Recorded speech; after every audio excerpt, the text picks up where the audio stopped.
നമ്മൾ സംസാരിച്ച് നിർത്തിയത് കർത്താവിന് ഏറ്റവും ഇഷ്ടം നമ്മുടെ ശുദ്ധീകരണമാണ്. ഹല്ലേലൂയ. കർത്താവിന്റെ ഇഷ്ടം എന്ന് പറയുന്നത് തന്നെ നമ്മുടെ ശുദ്ധീകരണമാണ്. പലപ്പോഴും നമ്മുടെ ജീവിതത്തിൽ ഞാൻ ഇന്നലെ പറഞ്ഞതുപോലെ തന്നെ മറഞ്ഞു കിടക്കുന്ന പാപങ്ങളെ പലപ്പോഴും നമുക്ക് കണ്ടുപിടിക്കുവാൻ കഴിയത്തില്ല. ഞാൻ എന്റെ ജീവിത അനുഭവത്തിൽ തന്നെ നിങ്ങളോട് ഷെയർ ചെയ്തല്ലോ.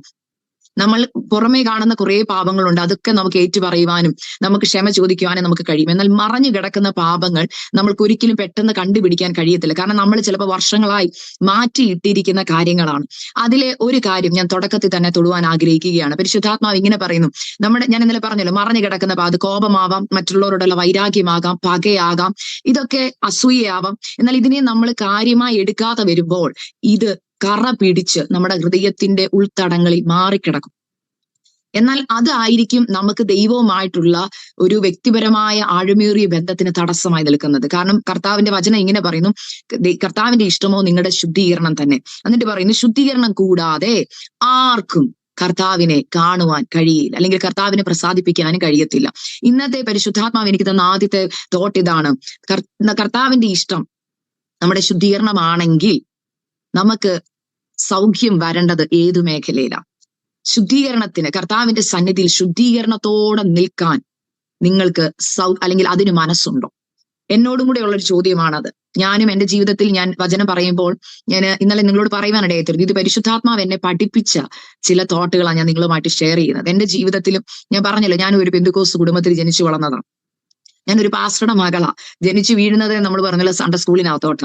കുഞ്ഞു പ്രായം തൊട്ട് സൺഡേ സ്കൂളിലെ എല്ലാ ക്ലാസ് റൂമിലുകളും എഴഞ്ഞു നടന്നു പോയിരുന്നു പഠിച്ചൊരു കാലം. വചനമൊക്കെ നമുക്കറിയാം. എന്നാൽ എന്റെ ജീവിതത്തിലും ഒരിക്കൽ രക്ഷിക്കപ്പെട്ടു, ഞാൻ സ്നാനപ്പെട്ടു. ഞാൻ 10 വയസ്സുള്ളപ്പോഴാണ് രക്ഷിക്കപ്പെടുന്നത്. 11ാമത്തെ വയസ്സ് സ്നാനപ്പെട്ടു. 11ാമത്തെ വയസ്സ് തന്നെ പരിശുദ്ധാത്മാവിന്റെ അഭിഷേകം പ്രാപിച്ചു. എന്നാൽ എന്റെ ജീവിതത്തിൽ ആ കൊച്ചു പ്രായത്തിൽ എനിക്കറിയാവുന്ന പാപം എന്ന് പറയുന്നത് മാതാപിതാക്കളെ അനുസരിക്കാതിരിക്കുക, അല്ലെങ്കിൽ കള്ളത്തരങ്ങൾ കാണിക്കുക, നുണ പറയുക, ഇതൊക്കെയാണ് നമ്മുടെ കുഞ്ഞു പ്രായത്തിൽ എനിക്കറിയാവുന്ന പാപങ്ങൾ. ഇതൊക്കെ ഞാൻ ഏറ്റുപറഞ്ഞ് ഉപേക്ഷിച്ചു. എന്നാൽ പ്രായം കഴിയും തോറും യൗവനത്തിൽ കടക്കുമ്പോൾ നമ്മൾ അറിയാതെ നമ്മുടെ ഉള്ളിൽ വരുന്ന ആത്മീകമായ, നമ്മൾ പറയുന്ന പോലെ നമ്മൾ കണക്കാക്കാതെ അല്ലെങ്കിൽ നമ്മൾ വിട്ടുകളയുന്ന ചില മേഖലകളുണ്ട്. അതിൽ ഞാൻ പറഞ്ഞില്ല, എന്റെ ജീവിതത്തിൽ ഉണ്ടായിരുന്ന കാര്യം ഞാൻ നിങ്ങളോട് തുറന്നു പറഞ്ഞു. ചിലരോടുള്ള വ്യക്തിപരമായ അനിഷ്ടങ്ങൾ, അത് നമ്മുടെ ഉള്ളിൽ കിടക്കും. എന്നാൽ കർത്താവ് അവരെ എങ്ങനെയാ സ്നേഹിക്കുന്നതെന്ന് പലപ്പോഴും നമുക്ക് മനസ്സിലാക്കാൻ കഴിയത്തില്ല. ഹല്ലേലൂയ. എന്നാൽ നമ്മൾ പറയുന്നുണ്ട് നമ്മൾ ക്രിസ്തുവിനെ ധരിച്ചു എന്ന്. എന്നെ അത് പലപ്പോഴും ചിന്തിപ്പിക്കാറുണ്ട്. കാരണം നമ്മൾ ഓരോ ദിവസവും ഓരോ വസ്ത്രം ധരിച്ച, ഇപ്പൊ ഇന്ന് സൂമിൽ ഇരിക്കുന്ന ഓരോരുത്തരെയും ഞാൻ കാണുന്നത് നിങ്ങളുടെ വസ്ത്രത്തിന്റെ കളറിലാണ് ഞാൻ നിങ്ങളെ ഐഡന്റിഫൈ ചെയ്യുന്നത്. ഇന്നിപ്പം വൈകുന്നേരം ആണെങ്കിലും ഞാനിപ്പോ ടോളി സിസ്റ്ററെ ചിന്തിക്കുവാണെങ്കിൽ ടോളി സിസ്റ്റർ ഇപ്പോൾ ധരിച്ചിരിക്കുന്ന വസ്ത്രത്തിലാണ് ഞാൻ ടോളി സിസ്റ്ററെ എന്റെ മനസ്സിൽ വരുന്നത്. ഇതുപോലെ നമ്മുടെ ക്രിസ്തുവിനെ നമ്മൾ ധരിക്കുമ്പോൾ മറ്റൊരു വ്യക്തി നമ്മളിൽ കാണേണ്ടത് ക്രിസ്തുവിനെ. എന്നാൽ നമ്മുടെ വാക്കിൽ, നമ്മുടെ പ്രവൃത്തിയിൽ നമ്മൾ കാണിക്കുന്നത് നമ്മുടെ സ്വയത്തെയാണെങ്കിൽ, നമ്മുടെ സെൽഫിനെ ആണെങ്കിൽ, അവർ കാണുന്നത് നമ്മുടെ ജഡത്തിന്റെ പ്രവൃത്തികളെ. എന്നാൽ ഈ ജഡത്തിന്റെ പ്രവൃത്തികളെ നമുക്ക് എങ്ങനെയാ ജയിക്കാൻ കഴിയുന്നത്? പരിശുദ്ധാത്മാവിന്റെ ശക്തിയാൽ മാത്രമാണ്. ഇപ്പോൾ ഞാൻ പറഞ്ഞതുപോലെ മറഞ്ഞു കിടക്കുന്ന പാപങ്ങൾ പലപ്പോഴും നമ്മൾ നിസാരവൽക്കരിച്ച് കളയുന്നതാണ്. നമ്മൾ രക്ഷിക്കപ്പെട്ടതുകൊണ്ട്, സ്നാനപ്പെട്ടതുകൊണ്ട്, അഭിഷേകം പ്രാപിച്ചതുകൊണ്ട് നമ്മളിൽ പാപം വരത്തില്ലെന്ന് ആർക്കും പറയാൻ കഴിയത്തില്ല. അറിഞ്ഞോ അറിയാതെയോ നമ്മളിൽ പാപം വരുന്നു. എന്നാൽ കർത്താവിന്റെ വരവിൽ ഇതൊരു തടസ്സമല്ലേ? തടസ്സമാണ്. കാരണം എന്നെ ദൈവാത്മാവ് പഠിപ്പിച്ചൊരു പാഠം അതാണ്. കർത്താവിന്റെ മണവാട്ടിയെ കുറിച്ചുള്ള കർത്താവിന്റെ ഏക ആഗ്രഹം, അവൾ കറ, ചുളുക്കം, വാട്ടം, മാലിന്യം ഒന്നുമില്ലാത്ത, കർത്താവിന് ആകത്തക്ക രീതിയിലുള്ള സ്വഭാവവും ഉള്ള, നീതീകരണം പ്രാപിച്ച ഒരു മണവാട്ടിയെ ചേർക്കുവാനാണ് കർത്താവ് വരുന്നത്. എന്നാൽ പലപ്പോഴും നമ്മുടെ ആത്മീക ജീവിതത്തിൽ നമ്മുടെ ഉള്ളിൽ തന്നെ മറഞ്ഞു കിടക്കുന്ന ഈ പാപങ്ങൾ നമ്മൾ പലപ്പോഴും ശുദ്ധീകരണത്തിനായി ഏൽപ്പിച്ചു കൊടുക്കാറില്ല.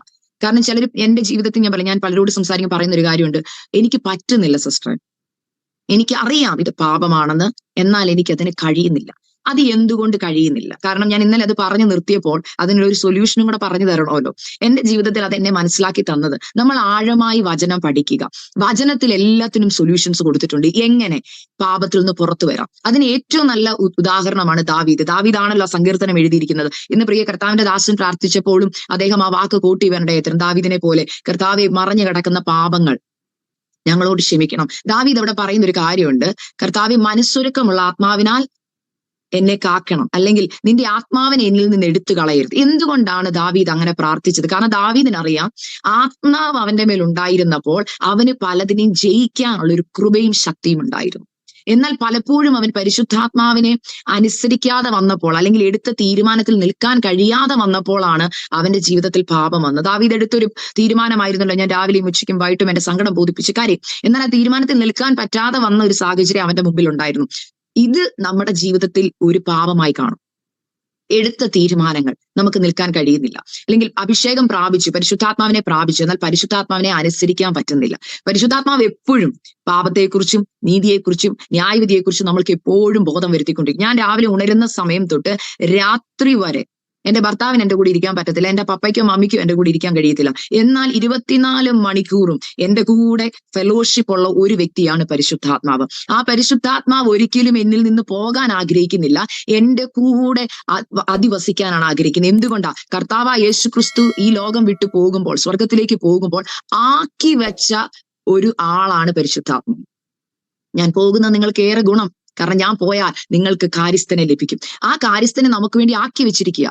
അതുകൊണ്ട് ആ പരിശുദ്ധാത്മാവ് നമുക്ക് ഇതിനെക്കുറിച്ചൊക്കെ ബോധം വരുത്തുമ്പോൾ, അത് ചിലപ്പോൾ ഒരാൾ വചനത്തിൽ കൂടെ പറയുമ്പോഴാവാം, അല്ലെങ്കിൽ ചിലപ്പോൾ ഒരു പാട്ട് കേൾക്കുമ്പോഴാവാം, അല്ലെങ്കിൽ നിങ്ങൾ തന്നെ വചനം വായിക്കുമ്പോഴാകാം, അല്ലെങ്കിൽ ഒരു സ്വപ്നത്തിൽ കൂടെ ആകാം. അത് ഏറ്റെടുക്കാനുള്ള ഒരു മനസ്സ് വേണം. അത് എന്നോടല്ല മറ്റവരോടാന്നുള്ള ചിന്തയിൽ ഇരുന്നാൽ എന്ത് സംഭവിക്കുന്നറിയോ? നിങ്ങളാണ് അവിടെ അപകടത്തിൽപ്പെടുന്നത്. ഹല്ലേലൂയ. ഇന്ന് പകൽക്കാലം പരിശുദ്ധാത്മാ വചനമാ പറയും, നമ്മളുടെ ജീവിതത്തിൽ നമ്മളോട് കർത്താവ് ശുദ്ധീകരണം പ്രാപിക്കുവാൻ പറയുമ്പോൾ അത് എന്നോടാണ്. ഞാൻ എന്നെ തന്നെ ഒന്ന് നോക്കേണ്ടത് ആവശ്യമാണ്. ഞാൻ ഇങ്ങനെ ഒരു കഥ കേട്ടിട്ടുണ്ട്. ഒരു ഭാര്യയും ഭർത്താവും എല്ലാ ദിവസവും രാവിലെ അവരുടെ ഭവനത്തിന്റെ ഒരു മുറി, അതായത് നമ്മൾ പറഞ്ഞ ഡൈനിങ് റൂം എന്ന് വേണമെങ്കിൽ പറയാം, ആ റൂമിൽ ഇരുന്നുകൊണ്ട് പുറത്തേക്ക് കാഴ്ചകൾ കണ്ടുകൊണ്ട് എന്നും രാവിലെ കാപ്പി കുടിക്കുന്ന ഒരു പതിവുണ്ട്. അവർ രണ്ടുപേരും ഒരുമിച്ചിരുന്ന് പുറത്തെ ജനാലയിൽ കൂടി ഇങ്ങനെ നോക്കും. അപ്പൊ തൊട്ടപ്പുറത്തെ ഭവനത്തിലെ ഒരു മാതാവ്, പ്രായമുള്ള ഒരു മാതാവ്, ആ മാതാവ് എന്നും രാവിലെ ഇവര് ചായ കുടിക്കുന്ന സമയത്ത് ഇവര് കാണുന്നത് ഈ മാതാവ് തുണി കഴുകി, നമ്മുടെ നാട്ടിൽ പറഞ്ഞ അയയിൽ വിരിച്ചിടുന്നതാ. എന്നും ഇങ്ങനെ അവര് തുണി അയയിൽ വിരിച്ചിടും. അപ്പോൾ ഈ സ്ത്രീ എന്നും ഇരുന്നിട്ട് പറയും, ഹസ്ബൻഡിനോട് പറയും, നോക്കിക്കേ, ഈ അമ്മച്ചി വൃത്തിക്കല്ല തുണി കഴുകുന്നത്, നിങ്ങൾ നോക്കിക്കേ, ആ തുണിയിലെല്ലാം അഴുക്കുണ്ട്. ഈ അമ്മച്ചി എന്നും കഴുകുന്നുണ്ട്, പക്ഷെ എന്തുകൊണ്ടാണ് ഈ തുണിയുടെ അഴുക്ക് പോകാത്തത്? നോക്കിക്കേ. അപ്പോൾ ഹസ്ബൻഡ് നോക്കുമ്പോൾ പറയുന്നത് ശരിയാ, അമ്മച്ചി എന്നും പതിവ് പോലെ രാവിലെ എഴുന്നേറ്റ് തുണി കഴുകുന്നുണ്ട്, എന്നാൽ തുണിയിൽ അഴുക്ക. അപ്പോൾ ഇത് ദിവസങ്ങൾ കടന്നു പോകുമ്പോൾ എല്ലാ ദിവസവും ഇത് ഭാര്യ റിപ്പീറ്റ് ചെയ്തുകൊണ്ടിരുന്നു. നോക്കിക്കേ, ആ അമ്മച്ചിക്ക് ആരെങ്കിലും ഏൽപ്പിച്ചുകൂടെ തുണി കഴുകാൻ? അല്ലെങ്കിൽ കണ്ണ് കാണത്തില്ല, ഒരാളെ ഹെൽപ്പിന് വെച്ചുകൂടെ? അല്ലെങ്കിൽ വേറൊരു തുണി വാങ്ങിച്ചുകൂടെ? എന്നും ഇതേ തുണി കഴുകി കഴുകി കഴുകിയിട്ട് അതിലെ വൃത്തിയുമാകുന്നില്ല, ഇവരെന്തിനാ പിന്നെ ഇങ്ങനെ കഷ്ടപ്പെടുന്നത്? കുറച്ച് ദിവസങ്ങൾ ഇങ്ങനെ കടന്നുപോയി. എന്നാൽ പിന്നീട് ഒരു ദിവസം ഈ വൈഫും ഹസ്ബൻഡും രാവിലെ എഴുന്നേറ്റ് കാപ്പി കുടിക്കാൻ വന്നപ്പോൾ വൈഫ് ജനലിൽ കൂടെ പുറത്തേക്ക് നോക്കിയപ്പോൾ കാണുന്ന കാഴ്ച, വളരെ വൃത്തിയോടുകൂടെ ആ അമ്മച്ചി തുണി കഴുകിയിട്ടിരിക്കുന്നത് കാണും. അപ്പോൾ പുള്ളിക്കാരി ഭയങ്കര സന്തോഷം ആയിട്ട് വിളിച്ചു പറഞ്ഞതേ, ഹസ്ബൻഡിനെ വിളിച്ചിട്ട് പറഞ്ഞതേ, ഓടി വന്നേ, ഇന്ന് അമ്മച്ചി കഴുകിയിട്ടിരിക്കുന്ന തുണി നല്ല വൃത്തിയുള്ള തുണിയാണ്, എന്തോ സംഭവിച്ചിട്ടുണ്ട്, അന്നെങ്കിൽ ആരെങ്കിലും ഹെൽപ്പ് ചെയ്തിട്ടുണ്ട് കഴുകാൻ, അല്ലെങ്കിൽ അമ്മച്ചിക്ക് കണ്ണിന് കാഴ്ച കിട്ടിയിട്ടുണ്ട്, എന്തോ അത്ഭുതം നടന്നിട്ടുണ്ട്. ഉടനെ ഹസ്ബൻഡ് പറഞ്ഞു, അത് അമ്മച്ചിയിൽ നടന്ന ഒരത്ഭുതവുമല്ല, ഞാൻ ഇന്ന് രാവിലെ എഴുന്നേറ്റ് നമ്മുടെ വീടിന്റെ ജനൽ ഒന്ന് വൃത്തിയാക്കിയത്. അപ്പോൾ ഇത്രയും നാള് ഈ സ്ത്രീ അല്ലെങ്കിൽ ഈ വൈഫ് അമ്മച്ചിയുടെ തുണിയെ കുറ്റം പറഞ്ഞുകൊണ്ടിരുന്നു. എന്നാൽ കുറ്റം ആരുടെ ഭാഗത്തായിരുന്നു എന്ന് ചോദിച്ചു കഴിഞ്ഞാൽ, തങ്ങളുടെ ഭവനത്തിന്റെ ജനാലയിൽ നാളുകളായി അടിഞ്ഞു കിടന്ന അഴുക്കിൽ കൂടി പുള്ളിക്കാരി കാണുമ്പോൾ മറ്റൊരാളുടെ വസ്ത്രത്തിൽ എന്തുണ്ട്? അഴുക്കുണ്ട്. അമ്മച്ചി ചെയ്തുകൊണ്ടിരുന്നത് റൈറ്റായ കാര്യം, അമ്മച്ചി എന്നും തുണി കഴുകുന്നു, അമ്മച്ചി കഴുകുന്നത് വൃത്തിക്കുക. എന്നാൽ തൊട്ടപ്പുറത്തെ വീട്ടിലെ ആള് നോക്കുമ്പോൾ ഇത് വൃത്തികേട്ടതാ, അത് കാണിക്കുന്നത് ശരിയല്ല. എന്നാൽ സ്വയമേ ആ ഭർത്താവിന് ഒരു കാഴ്ചപ്പാട് തോന്നി, പറയണ്ട, വൃത്തിയാക്കി കാണിച്ചു കൊടുക്കാം. ഭർത്താവ് ജനൽ വൃത്തിയാക്കിയപ്പോൾ ജനലിൽ കൂടെ കണ്ടപ്പോൾ എന്ത് മനസ്സിലായി? ആ അമ്മച്ചിയുടെ ഭാഗത്തല്ല തെറ്റ്, ഞങ്ങളുടെ ഭാഗത്താ തെറ്റ്. ഇതുപോലെ ദൈവവചനവും ഇത് തന്നെയാ പറയുന്നത്, നിന്റെ കണ്ണിൽ കോലിരിക്കെ മറ്റൊരുവന്റെ കണ്ണിലേക്ക് കരടെടുക്കരുത്. എന്റെ ജീവിതത്തിൽ പണ്ട് കാലത്ത് എനിക്കിതും അത് പറയുന്നതിന് ഒരു ലജ്ജയില്ല ദൈവമക്കളെ. എന്റെ ജീവിതത്തിൽ കുറെ വർഷങ്ങൾക്ക് മുമ്പ് വരെ, തുറന്നു പറഞ്ഞാൽ അമേരിക്കയിൽ വരുന്നതിന് മുമ്പ് വരെയുള്ള എന്റെ ജീവിതത്തിൽ ഏതൊരു മെസ്സേജ് കേൾക്കുമ്പോഴും ഏതൊരു വചനം കേൾക്കുമ്പോഴും പെട്ടെന്ന് ചിന്തിക്കും, ഓ എന്നോടുള്ളതല്ല, ഞാൻ പെർഫെക്റ്റാ, ഞാൻ ആരാധന മുടക്കാറില്ല, ഞാനൊരു പാസ്റ്ററുടെ മോളാ, ഞാൻ ചർച്ചിൽ പോകാറുണ്ട്, ഞാൻ അഭിഷേകം പ്രാപിച്ചതാ, ഇതെല്ലാം മറ്റൊരാൾക്കുള്ള ദൂതാണ്. എനിക്കറിയില്ലായിരുന്നു എന്റെ ഉള്ളിൽ പാപങ്ങൾ കിടപ്പുണ്ടെന്ന്. ഇതെങ്ങനെയാ ഞാൻ മനസ്സിലാക്കിയെന്നറിയോ? ഇത് മനസ്സിലാക്കി തരാൻ ദൈവം പലപ്പോഴും നമ്മൾക്കൊക്കെ നിങ്ങളുടെ ജീവിതത്തിൽ നോക്കിയാൽ മതി, എന്തെങ്കിലും ഒരു ശോധന നമ്മുടെ ജീവിതത്തിൽ കൊണ്ടുത്തരും. ആ ശോധനയിൽ നമ്മളും ദൈവവും മാത്രമാകുന്ന ഒരു സമയം വരും. എന്നോട് ഒരു ദൈവദാസ് ഒരിക്കൽ ഇങ്ങനെ പറഞ്ഞു. അദ്ദേഹത്തിന് കാർഡിയാക് അറസ്റ്റ് വന്ന് ICU കിടന്ന സമയത്ത് അദ്ദേഹം പറഞ്ഞൊരു വാക്ക്, അത് എന്നെ ഭയങ്കരമായിട്ട് ചിന്തിപ്പിച്ചു. അക്സ, ഞാൻ വർഷങ്ങളായി പെന്തക്കോസിലായിരുന്നു. എന്നാൽ ഞാൻ യഥാർത്ഥമായി യേശുവിന്റെ ഹൃദയം അറിഞ്ഞത് എപ്പോഴാണെന്നറിയാമോ? ഞാൻ ICU കിടന്നപ്പോഴാണ്. അന്നേരം അതേ ഇങ്ങനെ പറഞ്ഞേ, ICU. കാരണം ICUയിൽ നേരെ കിടക്കുക. ആരെ കാണുന്നത്? ICU. ആരെ? കർത്താവിനെ. അവിടെ കിടന്നാ ഞാൻ കർത്താവിനെ യഥാർത്ഥമായി അറിഞ്ഞത്. ഇതുപോലെ നമ്മുടെ ജീവിതത്തിൽ കഷ്ടത വരുമ്പോഴാ നമ്മൾ കർത്താവിനെ യഥാർത്ഥമായി. ഞാൻ പറഞ്ഞല്ലോ, ഞാൻ വളർന്നത് മുഴുവൻ എന്റെ പപ്പ മമ്മി, വിശ്വാസത്തിന് വേണ്ടി നിൽക്കുന്ന ഒരു മമ്മി, എപ്പോഴും വചനം പറഞ്ഞ് പ്രാർത്ഥിക്കുന്ന ഒരു മമ്മി, ഈ ഒരു സപ്പോർട്ടിനകത്ത് ഞാൻ നിന്നത് കൊണ്ട് യെസ്, ഒരു വിഷയം വന്നാൽ മമ്മി പ്രാർത്ഥിക്കാനുണ്ട്, മമ്മി ഉപവസിക്കാനുണ്ട്, അങ്ങനെ ഇരുന്നു. എന്നാൽ കർത്താവിന് എന്നെ കുറിച്ചുള്ള പദ്ധതി വേറെ. നമുക്ക് എന്നും അമ്മയുടെ കൂടെ നിൽക്കാൻ കഴിയത്തില്ല. കർത്താവ് എപ്പോഴും ഇൻഡിവിജ്വലി നമ്മളെ ഒന്ന് പണിതെടുക്കും. എല്ലാവരും ഓർക്കരുത്, കുടുംബമായിട്ടാണ് പണിയുന്നത്. കുടുംബമായിട്ടുള്ള പണിയുണ്ട്, എന്നാൽ കൂടുതലും വ്യക്തിപരമായി കർത്താവ് നമ്മളെ പണിയാൻ ആഗ്രഹിക്കും. വ്യക്തിപരമായി എന്റെ ജീവിതത്തിൽ അങ്ങനെ വ്യക്തിപരമായി പണിതത് എന്നെ അമേരിക്കയിൽ കൊണ്ടുവന്നിട്ടാ. കിലോമീറ്ററുകൾ, മൈലുകൾ താണ്ടി എന്റെ അപ്പനിൽ നിന്നും അമ്മയിൽ നിന്നും എന്നെ ഒന്ന് മുറിച്ചെടുത്തിട്ട് വേറൊരു ദേശത്ത് കൊണ്ട് എന്നെ നട്ടു. ഈ രാജ്യത്ത് കൊണ്ട് നട്ട സമയം ഞാനും ചിന്തിക്കുന്ന, നമ്മളൊക്കെ ചിന്തിക്കുന്ന പോലെ അമേരിക്കയിൽ വന്നു, ജീവിതം മാറി, ഇതുവരെ ആഗ്രഹിക്കാത്ത നന്മകളൊക്കെ ദൈവം തരുമ്പോൾ ഇനി എനിക്കെല്ലാം ആയെന്നുള്ളൊരു ചിന്തയിലും പലപ്പോഴും കളിയാക്കിയവരുടെ മുമ്പിൽ, ദുഷിച്ചവരുടെ മുമ്പിൽ ദൈവം മാനിച്ചല്ലോ എന്ന് ഒരു ഭാഗത്ത് അറിയാം. എന്നാൽ അതിലുപരി എല്ലാവർക്കും വരുന്നതാവാം, അല്ലെങ്കിൽ എനിക്ക് വന്നിട്ടുണ്ട്, എനിക്ക് അതിനകത്ത് പറയുന്നതിന് ലജ്ജയില്ല. പലപ്പോഴും ചിന്തിക്കുന്ന ഇതാണ്, നിന്ദിച്ചവരുടെ മുമ്പിൽ, ദുഷിച്ചവരുടെ മുമ്പിൽ ദൈവം മാനിച്ചു. ഇത് എല്ലാവരുടെ മുമ്പിൽ ഒന്ന് കാണിച്ചു കൊടുക്കണം. എന്തുവാ? ഞങ്ങളെ ദൈവം മാനിച്ചു എന്ന് കാണിക്കണം. ഈ കാണിക്കുന്നത് തെറ്റോ ശരിയോ എന്ന് എനിക്കറിയില്ല. എന്നാൽ പരിശുദ്ധാത്മാവ് എന്നെ പഠിപ്പിച്ചത് തെറ്റാ. പലർക്കും പല മനോഭാവമായിരിക്കാം അതിൽ. എന്നോട് കർത്താവ് പറഞ്ഞത് കർത്താവിന്റെ മഹത്വമാണ് കാണിക്കേണ്ടത്, അല്ലാതെ നമ്മുടെ കഴിവ് കൊണ്ടോ എന്റെ കഴിവ് കൊണ്ടോ എന്റെ പ്രാർത്ഥന കൊണ്ടോ അല്ല എനിക്കിതൊക്കെ ലഭിച്ചത്. കർത്താവ് എന്റെ മുകളിൽ, എന്റെ കർത്താവായിരിക്കുന്നതും കൊണ്ട്, കർത്താവ് വിശ്വസ്തനായിരുന്നത് കൊണ്ടാണ് ഈ നന്മകളെല്ലാം നമുക്ക് ലഭിക്കുന്നത്. എന്നാൽ നമ്മൾ പറയുമ്പോൾ പറയും, യെസ്, കഴിഞ്ഞ നാളുകളിൽ നമ്മൾ ഉപസിച്ചു, നമ്മൾ പ്രാർത്ഥിച്ചു, ഈ നന്മകളെല്ലാം നമ്മൾ പ്രാപിച്ചു. യെസ്, പക്ഷെ കർത്താവ് തന്നതല്ലേ, നമ്മൾ നേടിയതല്ലല്ലോ. അപ്പോൾ എന്റെ ജീവിതത്തിൽ ഞാൻ അത് ഓക്കെ ആയിട്ടിരുന്നു. എന്നാൽ കർത്താവ് എന്നെ പഠിപ്പിച്ചൊരു പാഠം ഇവിടെ കൊണ്ടുവന്ന് ഞാൻ ഇന്ന് ആ കർത്താവിന്റെ ദാസി പ്രാർത്ഥിക്കുവാൻ വേണ്ടി വേലക്കാരി ചുരുക്കമാ, കൊയ്ത്ത് വളരെയുണ്ട്, വേലക്കാരി ചുരുക്കം. ഇന്ന് നമ്മുടെ തലമുറകളൊക്കെ കർത്താവിന്റെ വേലയ്ക്ക് വേണ്ടി ഇറങ്ങണമെന്നൊക്കെ പറഞ്ഞപ്പോൾ പെട്ടെന്ന് ഞാൻ ഓർത്തു, ഇന്ന് ഞാൻ ഇങ്ങനെ ഓർത്ത്, കർത്താവ് ഒത്തിരി ടെസ്റ്റ് മണികളുണ്ട്, ഇതിൽ ഏത് ടെസ്റ്റ് മണിയാ ഇന്ന് പറയേണ്ടെന്ന്. അപ്പോഴാണ് ഞാൻ ജോയിൻ ചെയ്തപ്പോൾ സിസ്റ്റർ ഈ വിഷയം പ്രാർത്ഥിക്കുന്നത് കേട്ടത്. ഒത്തിരി വേലക്കാരുണ്ട്, ഒത്തിരി കൊയ്ത്തുണ്ട്, എന്നാൽ വേലക്കാർ ചുരുക്കമാ. നമ്മുടെ തലമുറകളൊക്കെ കർത്താവിന്റെ വേലയ്ക്ക് വേണ്ടി ഇറങ്ങുവാൻ കർത്താവ് അതിനുവേണ്ടി ഒരുക്കട്ടെ എന്ന് പ്രാർത്ഥിച്ചു. അപ്പൊ ഞാൻ എന്റെ ജീവിതത്തിലേക്ക് ഒന്ന് തിരിഞ്ഞു നോക്കിയപ്പോൾ ഞാൻ ഓർത്തു, എന്റെ ആ സാക്ഷ്യം നിങ്ങളുമായിട്ടൊന്ന് ഷെയർ ചെയ്യാമെന്ന്. ഞാൻ പറഞ്ഞല്ലോ, എന്നെ ദൈവം ഈ രാജ്യത്ത് കൊണ്ടുവന്നാണ് പഠിപ്പിക്കാൻ തുടങ്ങിയെന്ന്. കാരണം അതിന് വേറെ ഒരു കാരണവുമല്ല. ഞാൻ നാട്ടിലായിരുന്ന സമയത്ത്, ഞാൻ പറഞ്ഞല്ലോ, ഞാൻ നഴ്സിംഗ് പഠിച്ച സാക്ഷ്യം വരെ നിങ്ങളോട് ഞാൻ പറഞ്ഞു.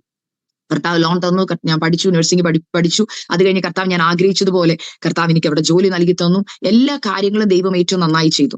ഞാൻ നിങ്ങളോട് സാക്ഷ്യം പറഞ്ഞപ്പോൾ പറഞ്ഞ വാക്ക് ഇതായിരുന്നല്ലോ, എനിക്ക് ഏറ്റവും കൂടുതൽ ഇഷ്ടം കുഞ്ഞു പിള്ളേരെ, വലിയ പിള്ളേരെ പഠിപ്പിക്കുന്ന ടീച്ചറാണ്. എന്നാൽ ആദ്യം എനിക്ക് ജോലി കിട്ടാൻ ഞാൻ പോയത് കൊച്ചു പിള്ളേരെ പഠിപ്പിക്കുന്ന ഒരു ടീച്ചറാകാൻ വേണ്ടി. എന്നാൽ അവിടെ നിന്ന് കർത്താവ് എന്നെ പറിച്ചെടുത്ത് നഴ്സിംഗ് കൊണ്ടുവന്നു. നഴ്സിംഗ് കൊണ്ടുവന്നിട്ട് കർത്താവ് പറഞ്ഞു, നീ ജോലി ചെയ്യേണ്ട, നീ പഠിക്കുക, നഴ്സിംഗ് പഠിക്കുക, അത് കഴിഞ്ഞിട്ട് നിന്റെ ഭാവി ഞാൻ ക്രമീകരിച്ചു തരും. അങ്ങനെ ഇരിക്കുമ്പോഴാണ് ഞാൻ പഠിച്ച കോളേജിൽ തന്നെ എനിക്ക് പഠിപ്പിക്കുവാനുള്ള ചാൻസ് ദൈവം ഒരുക്കി തന്നു. പക്ഷെ ഞാൻ ഇപ്പോഴും ഓർക്കും, നമ്മള് പലപ്പോഴും നമ്മുടെ ആഗ്രഹങ്ങൾ കർത്താവിന് വേണ്ടി കർത്താവ് പറയുന്നത് അനുസരിക്കാൻ മാറ്റി വെക്കുമ്പോൾ ഞാൻ ചിന്തിച്ചിരുന്നത് കർത്താവ് അത് കളഞ്ഞു, കർത്താവിന് അത് താല്പര്യമില്ല, ഇല്ലെങ്കിൽ എന്റെ ആഗ്രഹം കർത്താവ് കാണുന്നില്ലെന്ന്. എന്നാൽ അല്ല ദൈവമക്കളെ, ദൈവം നമ്മൾ മാറ്റി വെക്കുന്ന, ദൈവം പറയുന്നത് പൂർണ്ണ മനസ്സോടെ സന്തോഷത്തോടെ ഏറ്റെടുത്ത് നമ്മൾ ചില ആഗ്രഹങ്ങൾ മാറ്റി വെക്കുമ്പോൾ ഇത് കർത്താവ് കാണുന്നു. എന്റെ ജീവിതത്തിൽ അത് ടെസ്റ്റ് മണിയെ. കാരണം ഞാൻ പഠിപ്പിക്കണം എന്നുള്ളത് വലിയൊരു ആഗ്രഹമായിരുന്നു. എന്നാൽ കർത്താവ് പറഞ്ഞതുകൊണ്ടാണ് ഞാൻ നഴ്സിംഗിലേക്ക് വന്നതും ദൈവസന്നിധിയിൽ പഠിക്കാൻ ആഗ്രഹിച്ചതും എല്ലാം. പഠിച്ചു കഴിഞ്ഞപ്പോൾ പരിശുദ്ധാത്മാവ് എന്നെ പഠിപ്പിച്ചൊരു കാര്യം, ഞാൻ പറഞ്ഞത് കേട്ടു, അതുകൊണ്ട് നിന്റെ ആഗ്രഹം ഞാൻ സാധിപ്പിച്ചു തരുമോ. ഞാൻ പഠനം കഴിഞ്ഞ് കോഴ്സ് കംപ്ലീഷൻ കയ്യിൽ ലഭിച്ച അതേ ദിവസം എന്റെ കോളേജിൽ നിന്ന് എനിക്ക് ഒരു ലെറ്റർ വന്നു. അന്ന് ഞാൻ ഹോസ്റ്റലിൽ തന്നെ നിൽക്കുക. പിറ്റേ ദിവസം എല്ലാവരും ജോലി അന്വേഷിച്ച് പോകുന്ന സമയത്ത് ഞങ്ങളുടെ കോളേജിൽ തന്നെ പുതിയ ടീച്ചേഴ്സിനെ എടുക്കുന്നുണ്ട്, അപ്ലൈ ചെയ്യാൻ. ഞാൻ അപ്ലൈ ചെയ്തു. അന്ന് തന്നെ എനിക്ക് ജോലി ലഭിക്കാനിടയായി തീർന്നു. അങ്ങനെ ഞാൻ ആഗ്രഹിച്ചതുപോലെ വലിയ പിള്ളേരെ പഠിപ്പിക്കുന്ന ഒരു ടീച്ചർ ആവാൻ ദൈവം എനിക്ക് കൃപ നൽകി തന്നു. അങ്ങനെ ജോലിയൊക്കെ കഴിഞ്ഞ് നിൽക്കുമ്പോഴാണ് എന്റെ വിവാഹം നടക്കുന്ന. വിവാഹത്തിന്റെ ടെസ്റ്റ് മണി ഞാൻ പറഞ്ഞല്ലോ. അങ്ങനെ വിവാഹം കഴിഞ്ഞ് 1.5 വർഷത്തെ പ്രോസസ്സിന് ശേഷമാണ് ഞാൻ അമേരിക്കയിൽ കടന്നു വരുന്നത്. അപ്പോൾ ആ ടൈമിൽ എന്റെ ആഗ്രഹം, കർത്താവ് പറഞ്ഞു നഴ്സിംഗ് എടുക്കാൻ. എല്ലാ ദൈവദാസന്മാരും പ്രാർത്ഥിക്കുന്നു, ഞങ്ങളുടെ കുടുംബങ്ങളിൽ പ്രാർത്ഥിക്കുന്നു. അന്നൊക്കെ എനിക്ക് കിട്ടുന്ന ആലോചന ഇതായിരുന്നു, നിന്നിൽ കൂടി നിന്റെ കുടുംബത്തിന് ഒരു അനുഗ്രഹം ഉണ്ട്. അപ്പൊ നമ്മളൊക്കെ ചിന്തിക്കുന്ന എന്താ, കണ്ടോ, നമ്മൾ മാനുഷികമായാണ് ഞാൻ പറയുന്നത്.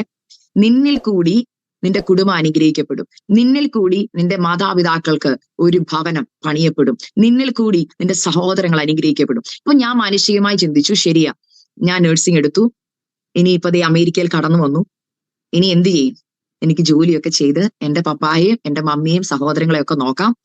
അതിന്റെ കൂടെ എനിക്ക് പപ്പയ്ക്കും മമ്മിക്കും ഒരു ഭവനം വെച്ച് കൊടുക്കണം. അതെന്റെ ഒരു വലിയൊരു ആഗ്രഹം. കാരണം 35 വർഷത്തോളമായി ഞങ്ങൾ വാടകയ്ക്കാണ് താമസിക്കുന്നത്. ഒന്നുമില്ല, വീട് മേടിച്ചിട്ടില്ല, വസ്തുവില്ല, ഒന്നും ഇല്ലാത്തൊരവസ്ഥ. അപ്പം എന്നും ഈ ദാരിദ്ര്യത്തിൽ കിടക്കാതെ പപ്പായും മമ്മിയും ഒന്ന് സെറ്റിൽ ആക്കണം. കാരണം പെൺപിള്ളേരല്ലേ, പെൺകുഞ്ഞുങ്ങളൊക്കെ കല്യാണം കഴിച്ചു പോകുമ്പോൾ പപ്പായും മമ്മിയും എങ്ങനെ, ഏത് ദേശത്ത് എങ്ങനെ താമസിക്കും എന്നുള്ളൊരു ആകുലത എന്നെ ഭരിച്ചിരുന്നു. അതുകൊണ്ട് എനിക്ക് ഭയങ്കര ആഗ്രഹം, പപ്പയ്ക്ക് നമുക്ക് ഒരു കൊച്ചു വീട് എനിക്കൊന്ന് റെഡിയാക്കി കൊടുക്കണം. അതുകൊണ്ട് അങ്ങനെ വളരെ പ്രതീക്ഷയിൽ, വളരെ സ്വപ്നം കണ്ട് ഞാൻ അമേരിക്കയിലോട്ട് വരാനുള്ള പേപ്പർ വർക്കുകൾ എല്ലാം ചെയ്തു. 2018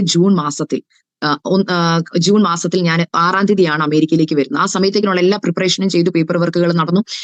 RN എക്സാം എഴുതാൻ വേണ്ടി, അമേരിക്കയിലെ നഴ്സിംഗ് എക്സാം ആണ് RN, അത് എഴുതി പാസ്സായാലും എനിക്ക് ഇവിടെ വന്ന് ജോലി ചെയ്യാം. അതിന്റെ പഠിത്തമൊക്കെ കഴിഞ്ഞു, ഞാൻ പഠിച്ചു, പേപ്പർ വർക്കുകൾ കഴിഞ്ഞു, ഇനി ഇവിടെ വന്ന് ഡേറ്റ് എടുത്ത് എക്സാം എഴുതിയാൽ മതി. എല്ലാം റെഡിയാക്കിയിരിക്കുന്ന സമയം ഈ ജൂൺ 6-ാം തീയതി പോരുന്നെങ്കിൽ അതിന്റെ തലയാഴ്ചയിൽ ഞങ്ങളുടെ ചർച്ച് 21 ഡേയ്സ് ഫാസ്റ്റിംഗ് ഇരിക്കുക.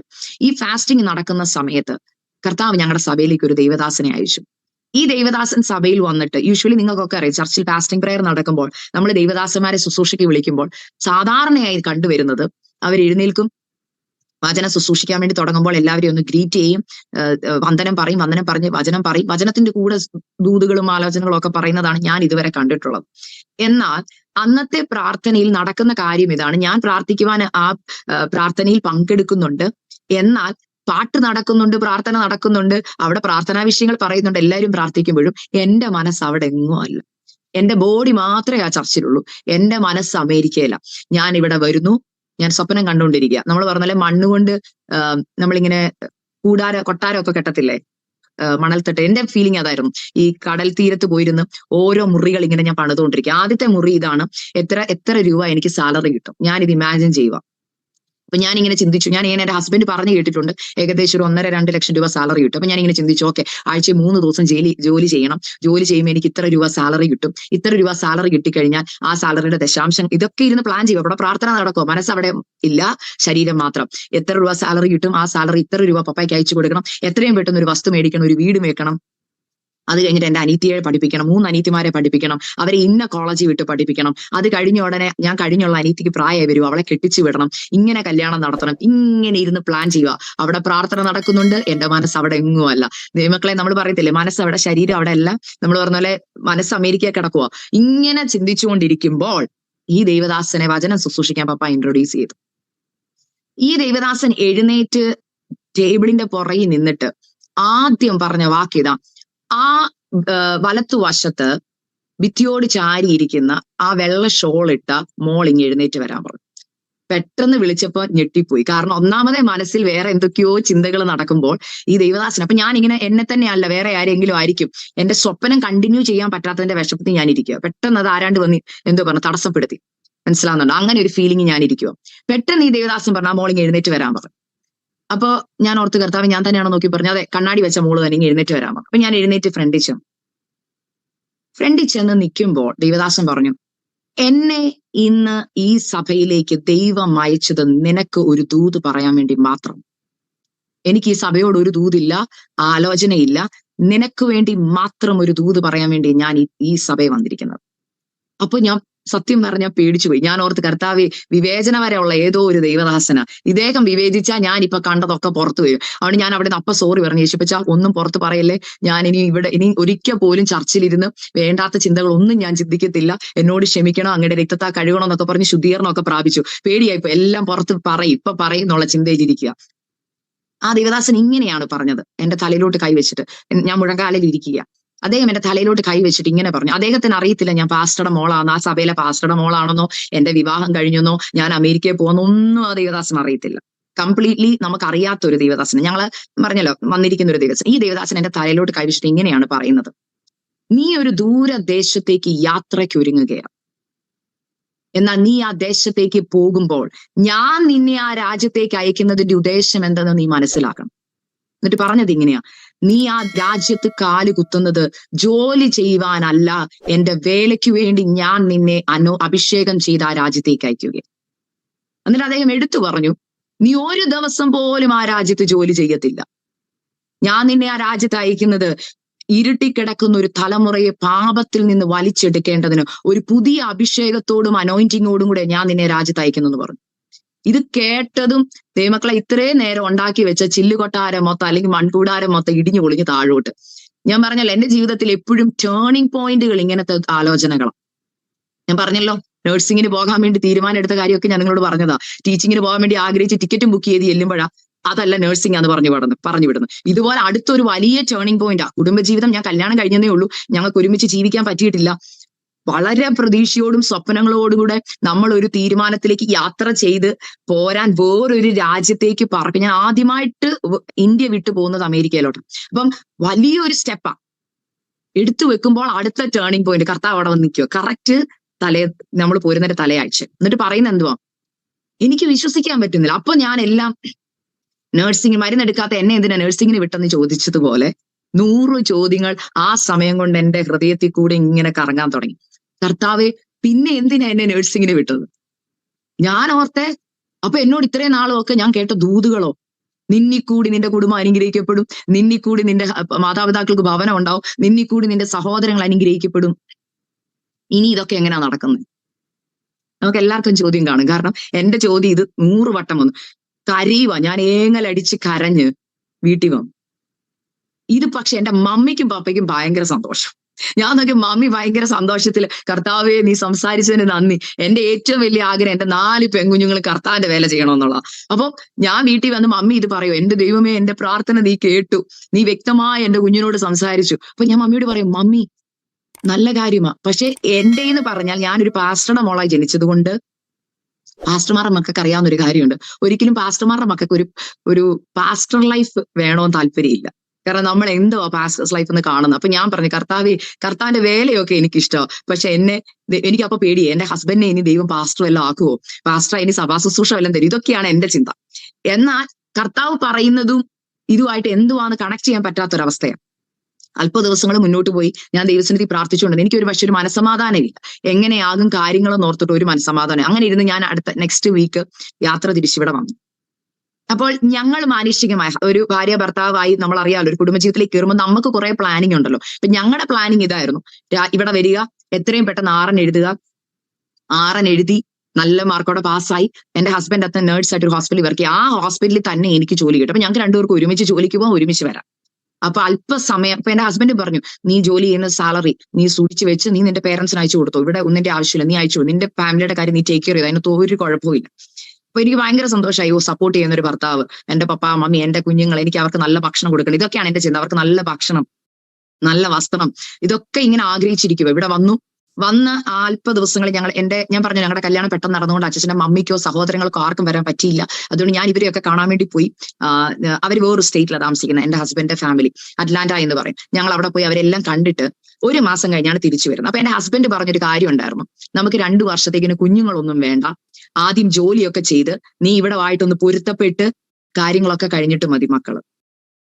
ഞാനതാ പറഞ്ഞ, ദൈവത്തിന്റെ പദ്ധതി എപ്പോഴും നടക്കത്തുള്ളൂ അല്ലേ.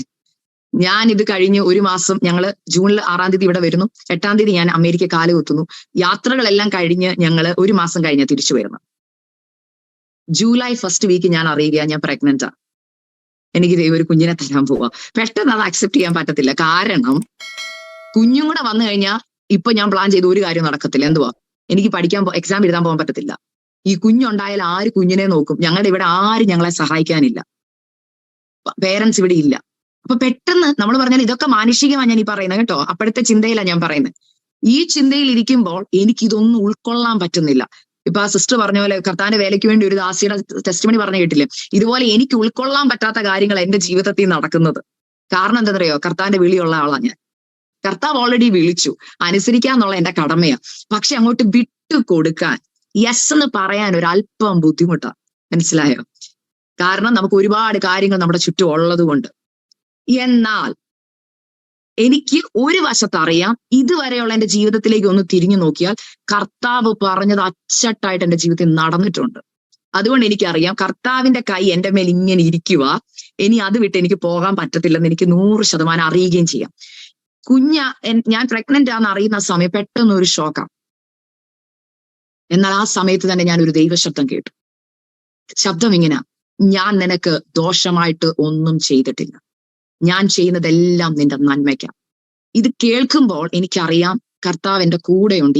ഈ വിഷയത്തിൽ എന്നെ കടത്തിവിടുന്ന കർത്താവിന്റെ പദ്ധതി നടക്കാൻ. അങ്ങനെ പ്രഗ്നൻസി മുന്നോട്ട് പോയി. ഭയങ്കര ഛർദില്, ആരുമില്ല എന്നെ സഹായിക്കാൻ. എന്റെ ഹസ്ബൻഡ് 5 ദിവസം ജോലി. ഞാനൊരു പുതിയ രാജ്യത്തിലാന്ന് ഓർക്കണം. എനിക്ക് ഇവിടത്തെ ആരെ അറിയത്തില്ല. വന്നിട്ട് ഞാൻ ഇവിടെ നിന്നിട്ടില്ല. ഞാൻ പറഞ്ഞില്ല, ഞങ്ങൾ യാത്രയിലായിരുന്നു, എല്ലാവരും കാണാൻ പോയി. അതുകൊണ്ട് ഞങ്ങൾ ഫ്ലോറിഡ എന്ന് പറയുന്ന സ്ഥലത്താണ്. ഇവിടെ എനിക്ക് ആരെയും പരിചയമില്ല. ആകെ അറിയാവുന്ന ചർച്ചിലെ 1-2 വ്യക്തികളെ.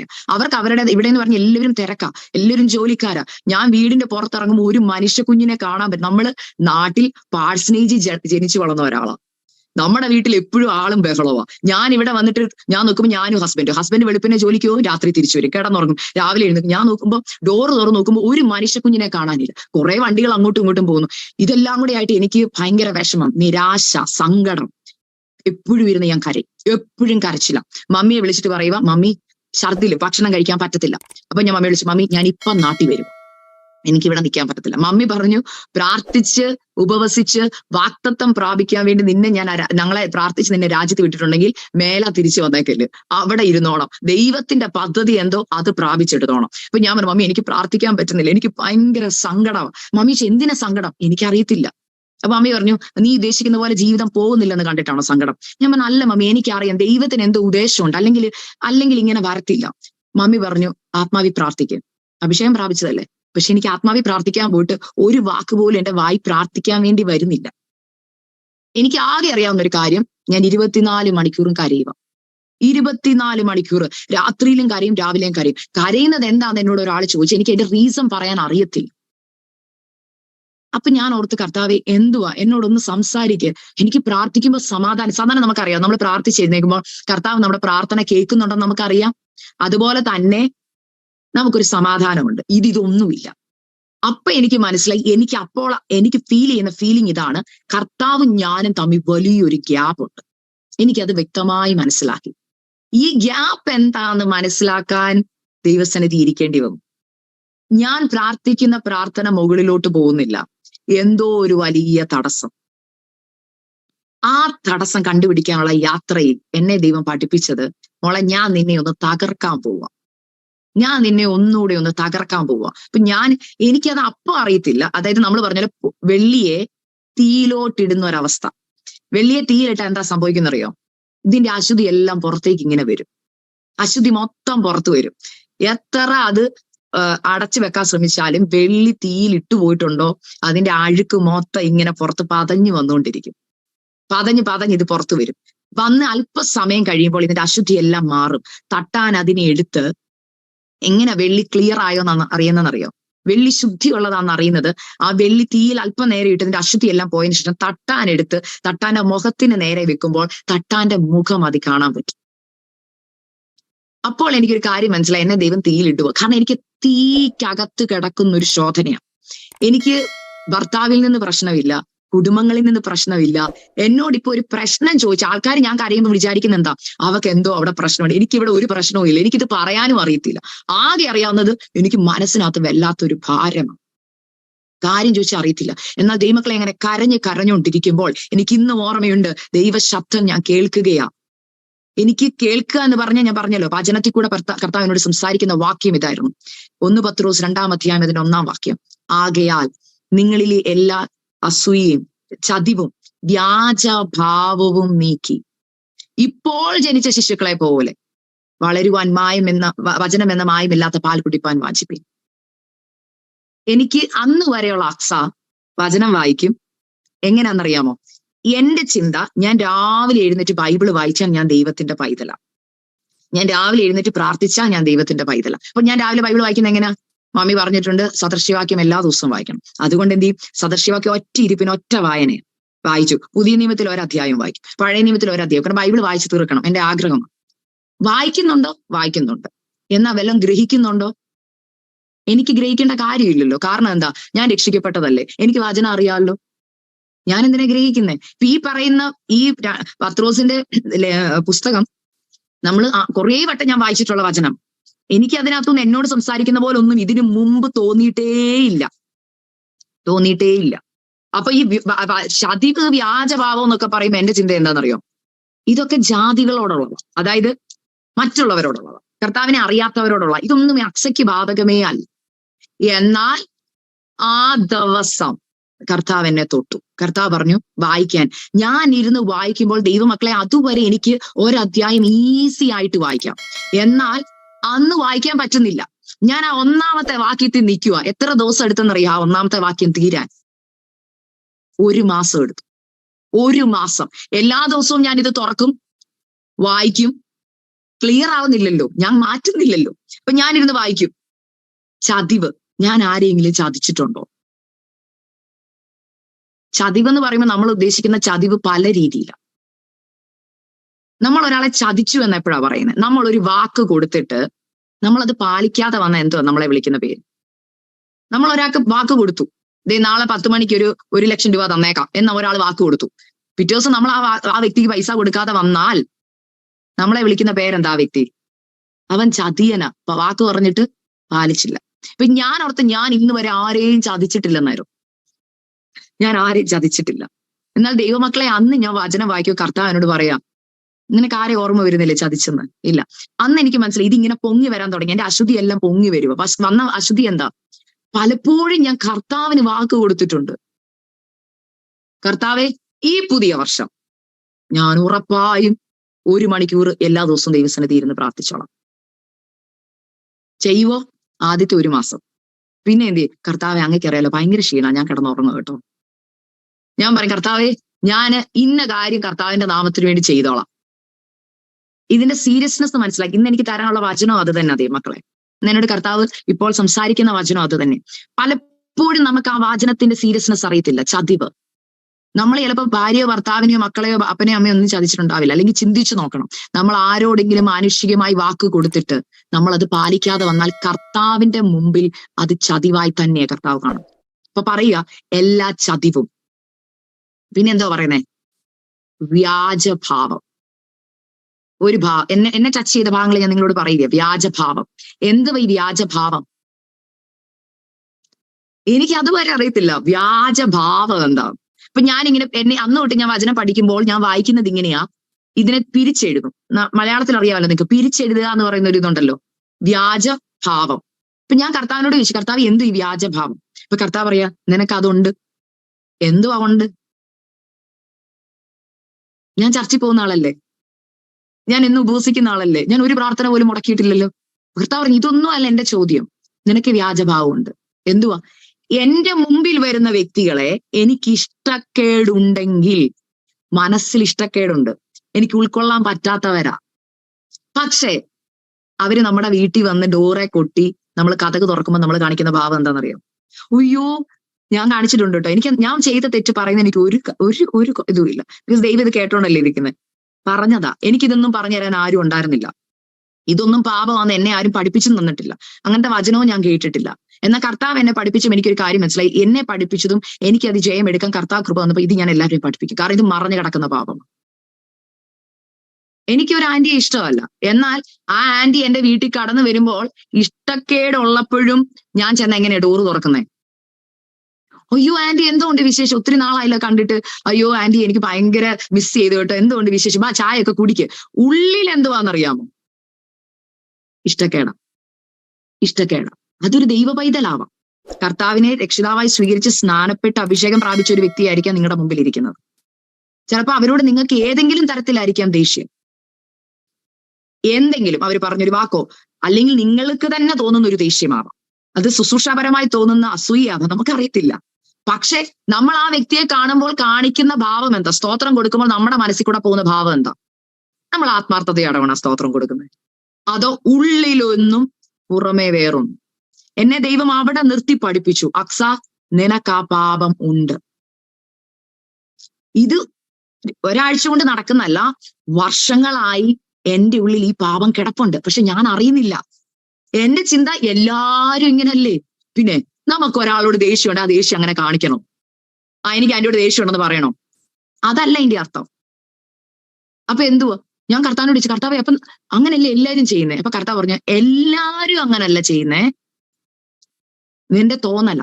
അപ്പൊ ഞാൻ കർത്താവിനോട് ചോദിച്ചു, കർത്താവെ അങ്ങനെ ഇല്ലാത്തവരാരെങ്കിലും ഉണ്ടോ? അപ്പൊ കർത്താവ് പറഞ്ഞു, ഉണ്ട്. ആരാ? ഞാൻ. എന്നെ നോക്ക്. നീ മനുഷ്യരെ എന്തിനാ നോക്കുന്നേ? നീ എന്നെ നോക്ക്. നിന്നോട് എന്നെ മാതൃകയാക്കാനാ പറയുന്നത്. അപ്പൊ കർത്താവ് ചോദിച്ചൊരു ക്വസ്റ്റ്യൻ ഇങ്ങനെയാ, യൂദായെ ദൈവം കർത്താവായ യേശു ക്രിസ്തു രാത്രി മുഴുവൻ പ്രാർത്ഥിച്ചു എന്ന് എഴുതിയിരിക്കുന്ന 12 ശിഷ്യന്മാരെ തെരഞ്ഞെടുക്കാൻ.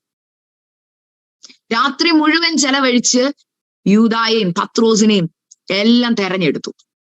യൂദ തള്ളി പറയാൻ പോകുവാന്ന് യേശുവിന് അറിയാം.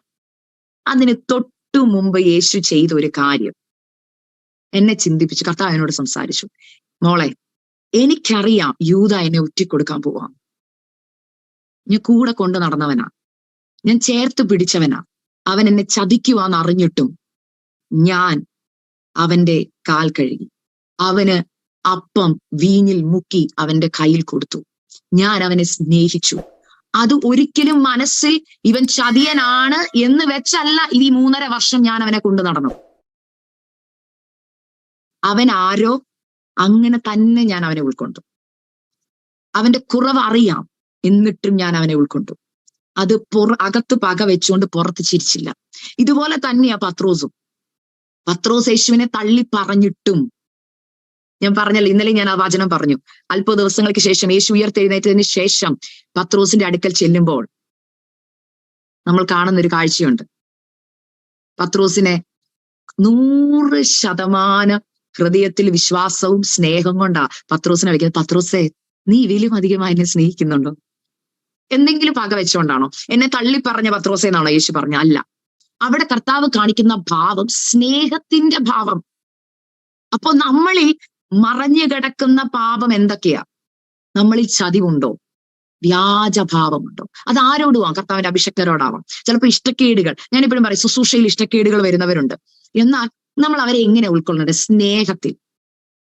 അവരുടെ കുറവ് വെച്ചൊരിക്കലും നമ്മൾ ആരെയും ഐഡന്റിഫൈ ചെയ്യരുത്. നമ്മുടെ ബൈബിളിൽ നമ്മൾ നോക്കിയാൽ നമുക്കത് കാണാം. നമ്മൾ പലപ്പോഴും, ഞാനും കേട്ടിട്ടുണ്ട് ആൾക്കാർ പറയുന്നത്, ഇപ്പം നമ്മൾ പറഞ്ഞു ഒരു കൊല ചെയ്ത ഒരു വ്യക്തി, ആ കുറ്റത്തിൽ നിന്ന് പുള്ളിക്ക് ജയിലിൽ നിന്ന് ശിക്ഷ കഴിഞ്ഞ് പുള്ളി പുറത്തു വന്നാലും നമ്മൾ വിളിക്കുന്ന പേരെന്നാണെന്നറിയോ? നമ്മൾ വിളിക്കുന്ന പേരെന്താ? ആടാ കൊലയാളി വരുന്നുണ്ടെന്ന് പറയും, ആടാ മോഷ്ടാവ് വരുന്നുണ്ടെന്ന് പറയും. ഇത് നമ്മൾ എപ്പോഴും ജീവിതകാലം മൊത്തം പുള്ളി മാനസാന്തരപ്പെട്ടാലും നമ്മൾ പേരൊന്നും മാറ്റാൻ പോകുന്നില്ല. നമ്മുടെ ഭാവം അത് തന്നെ ആ വ്യക്തിയോട്. എന്നാൽ യേശുക്രിസ്തു പത്രോസിനെയും യൂദായെയും, ഇന്നും ഞാൻ ഓർക്കും ബൈബിളിൽ നമ്മൾ യൂദയുടെ പേര് പറയുമ്പോഴും നമ്മൾ പറഞ്ഞ യേശുവിനെ ഒറ്റിക്കൊടുത്ത യൂദാന്നാ. That's how we identify. എന്നാൽ ഞാൻ എപ്പോഴും എന്റെ ജീവിതത്തിൽ ഞാൻ മനസ്സിലാക്കിയത്, നമ്മൾ ഒരാളുടെ കുറ്റം പറഞ്ഞ് ആ വ്യക്തിയെ പരിചയപ്പെടുത്തരുത്. പകരം ആ വ്യക്തി ചെയ്ത നന്മ പറഞ്ഞ് നമുക്ക് ആ വ്യക്തിയെ ഒന്ന് പരിചയപ്പെടുത്താൻ കഴിയും. അതുകൊണ്ടാണ് ശൗലിനെ പൗലോസ് ആക്കിയപ്പോൾ, ശൗല് പൗലോസ് ആയപ്പോൾ നമ്മൾ എവിടെയെങ്കിലും കണ്ടിട്ടുണ്ടോ? ആദ്യത്തെ ഭാഗത്ത് കണ്ടിട്ടുണ്ട് ക്രിസ്ത്യാനികളെ ഉപദ്രവിച്ച ശൗലെന്ന്. കൊർന്നലിയോസിന്റെ അടുക്കൽ, കൊർന്നലിയോസ് ആണല്ലോ പിന്നെ പൗലോസിനെ എൻകറേജ് ചെയ്ത് ശുശ്രൂഷയിലേക്ക് കൊണ്ടുവരുമ്പോൾ യേശുവിന്റെ ശിഷ്യന്മാർക്ക് പോലും പേടിയായിരുന്നു ശൗല് വരുമ്പോൾ. എന്നാൽ ആ ശൗലിനെ പൗലോസ് ആക്കി ദൈവം മാറ്റിയപ്പോൾ, പൗലോസ് മറ്റുള്ളവരോട് കാണിച്ച മനോഭാവം കണ്ടിട്ടുണ്ടോ നിങ്ങൾ? കാരണം പൗലോസിനറിയാം പൗലോസ് അങ്ങനെ കടന്നുപോയ വ്യക്തിയാ. പൗലോസിന് എല്ലാവരും ഉൾക്കൊള്ളാൻ ഒരു മനസ്സുണ്ടായിരുന്നു. ഇതുപോലെ നമുക്ക് എല്ലാവരെയും ഒന്ന് ഉൾക്കൊള്ളാൻ, ഞാൻ ഇന്നലെ ആ പറഞ്ഞായിരുന്നു, ഉൾക്കൊള്ളുക എന്നുള്ള വാക്ക് പറഞ്ഞായിരുന്നു. എന്തുവാ? നിങ്ങൾക്ക് എല്ലാവരെയും ഉൾക്കൊള്ളാനുള്ള മനസ്സുണ്ടോ? നമ്മളിലെ ചതിവ് ഭാവം, ഞാൻ പറഞ്ഞില്ല, ചതിവ് എന്ന് പറയുമ്പോൾ എല്ലാവരും, ഞാനും ചിന്തിച്ചോണ്ട്, ഞാൻ ആരും ചതിച്ചിട്ടില്ല, എന്നിൽ ആ പാപമില്ല. ഉണ്ട് ദൈവമക്കളെ, ഇന്ന് പരിശുദ്ധാത്മാവ് അത് പറയുന്നുണ്ടെങ്കിൽ ഉണ്ട്. അതിൽ ഞാൻ ചോദിക്കുന്ന ആദ്യത്തെ ചോദ്യം, നമ്മൾ മനുഷ്യരോട് വാക്ക് പറഞ്ഞിട്ട് മാറ്റാം. ഞാൻ പറഞ്ഞു ഇന്നത് ചെയ്തോളാം എന്ന് പറഞ്ഞു, പക്ഷെ നമ്മൾ ചെയ്യാതെ വരുമ്പോ പറയുന്ന ഒരു കാര്യമുണ്ട്, അയ്യോ ആ വ്യക്തി ഭയങ്കര ചതിയനോട്ടോ, വാക്ക് പറഞ്ഞ ആ വ്യക്തി പാലിക്കത്തില്ല, നമ്മളൊക്കെ പറയും. എന്നാൽ ഞാൻ ചോദിക്കുന്നത്, നമ്മൾ കർത്താവിനോട് പറഞ്ഞ തീരുമാനങ്ങളിൽ എത്ര പേര് ഞാൻ കർത്താവിനെ ചതിച്ചിട്ടില്ല എന്ന് പറയാൻ കഴിയും? യൂദാ ചതിച്ചു, 30 വെള്ളിക്കാശിന് ചതിച്ചു. നമ്മൾ ചതിച്ചിട്ടില്ലേ നമ്മുടെ കർത്താവിനെ? ചിന്തിച്ചാൽ മതി, നിങ്ങൾ തന്നെ ചിന്തിച്ചാൽ മതി. ഞാൻ ആരെയും ഇത് ചെയ്ത് പറയും, പക്ഷെ പരിശുദ്ധാത്മാവ് എന്നെ പഠിപ്പിച്ച ഒരു വാക്യത്തിൽ നിന്ന് ഞാൻ പറയുകയാണ്. അതിന് നിങ്ങൾക്ക് തന്നെ ആധാരമായി. ഞാനിത് ഒരിക്കൽ ഒരു ശുശ്രൂഷയിൽ ഞാനിത് പ്രസംഗിച്ച വചനമാണെങ്കിലും ഞാൻ നിങ്ങൾക്ക് അതൊന്ന് ഉറപ്പിന് വേണ്ടി ഞാൻ ഒരു വചനം പറയും. സഭാപ്രസംഗി 5-ാം അധ്യായം അതിന്റെ 1 തൊട്ട് 7 വരെയുള്ള വാക്യങ്ങൾ നിങ്ങൾ വായിക്കുമ്പോൾ നിങ്ങൾക്ക് അത് മനസ്സിലാകും. നമ്മൾ പറയുന്ന വാക്കിന് ഭയങ്കര പവറാണ്. പലരും വാക്കുകളെ വളച്ചൊടിച്ച് സാരമില്ല, ഞാനൊരു ചെറിയ വാക്കല്ലേ പറഞ്ഞോളൂ, കർത്താവിനെല്ലാം അറിയാം. നമ്മളെല്ലാവരും പറയുന്നത് കർത്താവിനറിയാം, എന്റെ അവസ്ഥ ആരെക്കാളും കർത്താവിനറിയാം. കർത്താവിനറിയാം, സത്യമായ കാര്യം. പക്ഷെ കർത്താവിന്റെ പേരിനൊരു പ്രത്യേകതയുണ്ട്. ഇപ്പോൾ കൃപാലുവായ ദൈവമാണ്. എന്നാൽ അല്പസമയം കഴിയുമ്പോൾ ആ പേരിനൊരു മാറ്റം വരാൻ പോവുക. നീതിമാനായ ന്യായാധിപതി. ആരെങ്കിലും ആ പേര് ഓർക്കാറുണ്ടോ? ഇപ്പൊ കൃപാലുവായ കർത്താവാ. നമുക്ക് പറയുമ്പോൾ അത് ഭയങ്കര സന്തോഷത്തോടെ നമ്മൾ പറയുന്നത്. എന്തുവാ? എന്റെ കൃപയുള്ള കർത്താവ്, എന്നോട് സ്നേഹമുള്ള കർത്താവ്, എന്നോട് കരുണയുള്ള കർത്താവ്, ഇങ്ങനെയൊക്കെ നമ്മൾ പ്രാർത്ഥിക്കും. എന്നാൽ ഒരു അല്പകാലം കൂടെ കഴിയുമ്പോൾ ഈ കർത്താവിന്റെ പേരിന് ഒരു മാറ്റം വരാൻ പോവാ. നീതിമാനായ ന്യായാധിപതിയായി മാറും. അവിടെ നീതിയോടെ ന്യായം വിധിക്കുന്നത്. നീതിയോടെ ന്യായം വിധിക്കുമ്പോൾ വചനം പറയുന്നു, വചനം വെച്ചാ ന്യായം വിധിക്കുന്നത്. ഞാൻ ആ വചനം ഒന്ന് വായിക്കുവാൻ ആഗ്രഹിക്കുക. സഭാപ്രസംഗി 5-ാം അധ്യായം. അതിലിങ്ങനെ പറയുന്നു, ദൈവാലയത്തിലേക്ക് പോകുമ്പോൾ കാൽ സൂക്ഷിക്കാം. മൂഢന്മാർ യാഗം അർപ്പിക്കുന്നതിനേക്കാൾ അടുത്ത് ചെന്ന് കേൾക്കുന്നത് നല്ലത്. പരിജ്ഞാനമില്ലായ്കയാലല്ലോ അവർ ദോഷം ചെയ്യുന്നത്. അതിവേഗത്തിൽ ഒന്നും പറയരുത്. ദൈവസന്നിധിയിൽ ഒരു വാക്കുച്ചരിപ്പാൻ നിന്റെ ഹൃദയം ബന്ധപ്പെടരുത്. ദൈവം സ്വർഗത്തിലും നീ ഭൂമിയിലുമല്ലോ. ആകയാൽ നിന്റെ വാക്ക് ചുരുക്കമായിരിക്കട്ടെ. കഷ്ടപ്പാടിന്റെ ആധിക്യം കൊണ്ട് സ്വപ്നവും വാക്കുപെരുപ്പം കൊണ്ട് ഭോഷന്റെ ജൽപ്പനവും ജനിക്കുന്നു. ദൈവത്തിന്, ഈ വാക്യം ശ്രദ്ധിക്കണം എല്ലാവരും, ദൈവത്തിന് നേർച്ച നേർന്നാൽ കഴിപ്പാൻ താമസിക്കരുത്. മൂഢന്മാരിൽ അവന് പ്രസാദമില്ല. നീ നേർന്നത് കഴിക്കുക. നേർന്നിട്ട് കഴിക്കാതിരിക്കുന്നതിനേക്കാൾ നേരാതിരിക്കുന്നത് നല്ലത്. എന്നിട്ട് പറയുന്ന വചനം, നിന്റെ നിന്റെ ദേഹത്തിന് പാപകാരണമാകരുത്. അബദ്ധവശാൽ വന്നുപോയെന്ന് ദൂതന്റെ സന്നിധിയിൽ പറയുകയും അരുത്. ദൈവം, കേൾക്കണം, ദൈവം നിന്റെ വാക്ക് നിമിത്തം കോപിച്ച് നിന്റെ കൈകളുടെ പ്രവൃത്തിയെ നശിപ്പിക്കുന്നത് എന്തിന്? സ്വപ്ന ബഹുത്വത്തിലും വാക്കുപെരുപ്പത്തിലും വ്യർത്ഥതയുണ്ട്. നീയോ ദൈവത്തെ ഭയപ്പെടുക. നമുക്ക് വചനം അറിയാം, എന്നാൽ വചനത്തിന്റെ ആഴം അറിയുന്നുണ്ടോ? ദൈവം നിന്റെ വാക്ക് നിമിത്തം കോപിച്ചിട്ട് നിന്റെ കൈകളുടെ പ്രവൃത്തിയെ നശിപ്പിക്കുന്നത് എന്തിന്? ഞാൻ ഈ വചനത്തിന്റെ ആഴം മനസ്സിലാക്കിയത്, ദൈവസന്നിധിയിൽ പറഞ്ഞ പല തീരുമാനങ്ങളും നമ്മൾ എടുക്കാതെ, നമ്മൾ അത് ചെയ്യാതിരിക്കുമ്പോൾ, നമ്മൾക്ക് തന്നെ ബൈബിളിൽ ഒരാളെ അറിയാം. എനിക്ക് ഏറ്റവും ഹന്ന ദൈവം പറഞ്ഞതുപോലെ ചെയ്തു നമ്മളൊക്കെ പറയുമ്പോഴും എന്നെ ഭയങ്കരമായിട്ട് കുലുക്കിയ ഒരു വ്യക്തിയാണ് ഇഫ്താഹ്.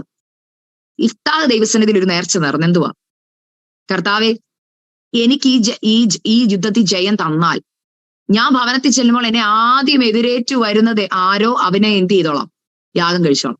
ദൈവം എന്ത് കൊടുത്തു? കാരണം ഇത് നമ്മളിവിടെ പറയുന്നുണ്ട്, കഷ്ടതയുടെ ആധിക്യ നിമിത്തം ആണ് നമ്മൾ പലപ്പോഴും നേർച്ച നേരുന്നത്.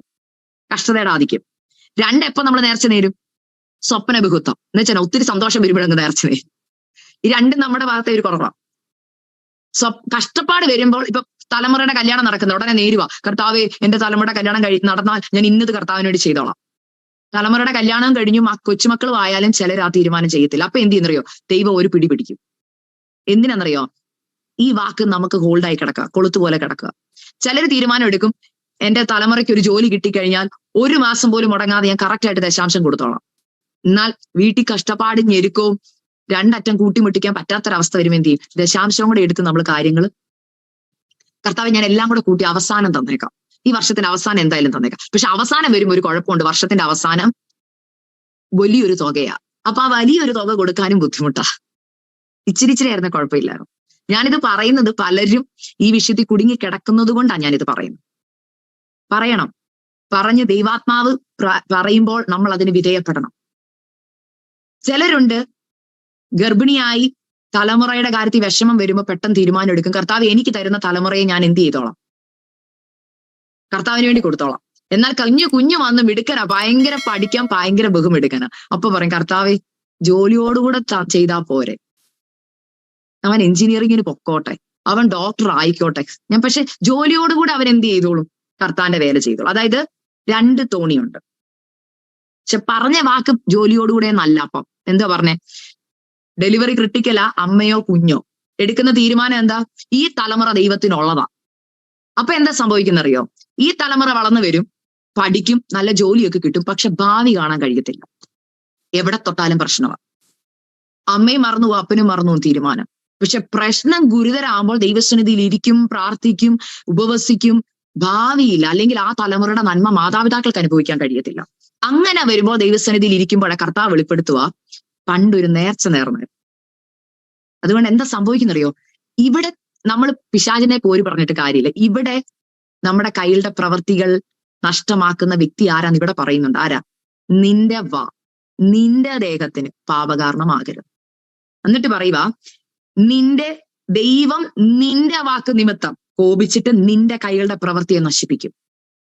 നമ്മുടെ കൈകളുടെ പ്രവൃത്തികൾ നശിക്കപ്പെടുന്നുണ്ടെങ്കിൽ ഓർത്തു, എവിടെയൊക്കെയോ എടുത്ത തീരുമാനം, രോഗസൗഖ്യം കിട്ടി, ചിലരെടുക്കുന്ന ഒരു തീരുമാനം ഞാൻ കേട്ടിട്ടുണ്ട്. ദൈവമേ, ഈ രോഗത്തിൽ നിന്ന് എനിക്ക് വിടുതൽ തന്നാൽ ഞാൻ മെഡിക്കൽ കോളേജിലും അവിടെയൊക്കെ പോയി ഞാൻ ട്രാക്ട് കൊടുത്തോളാം.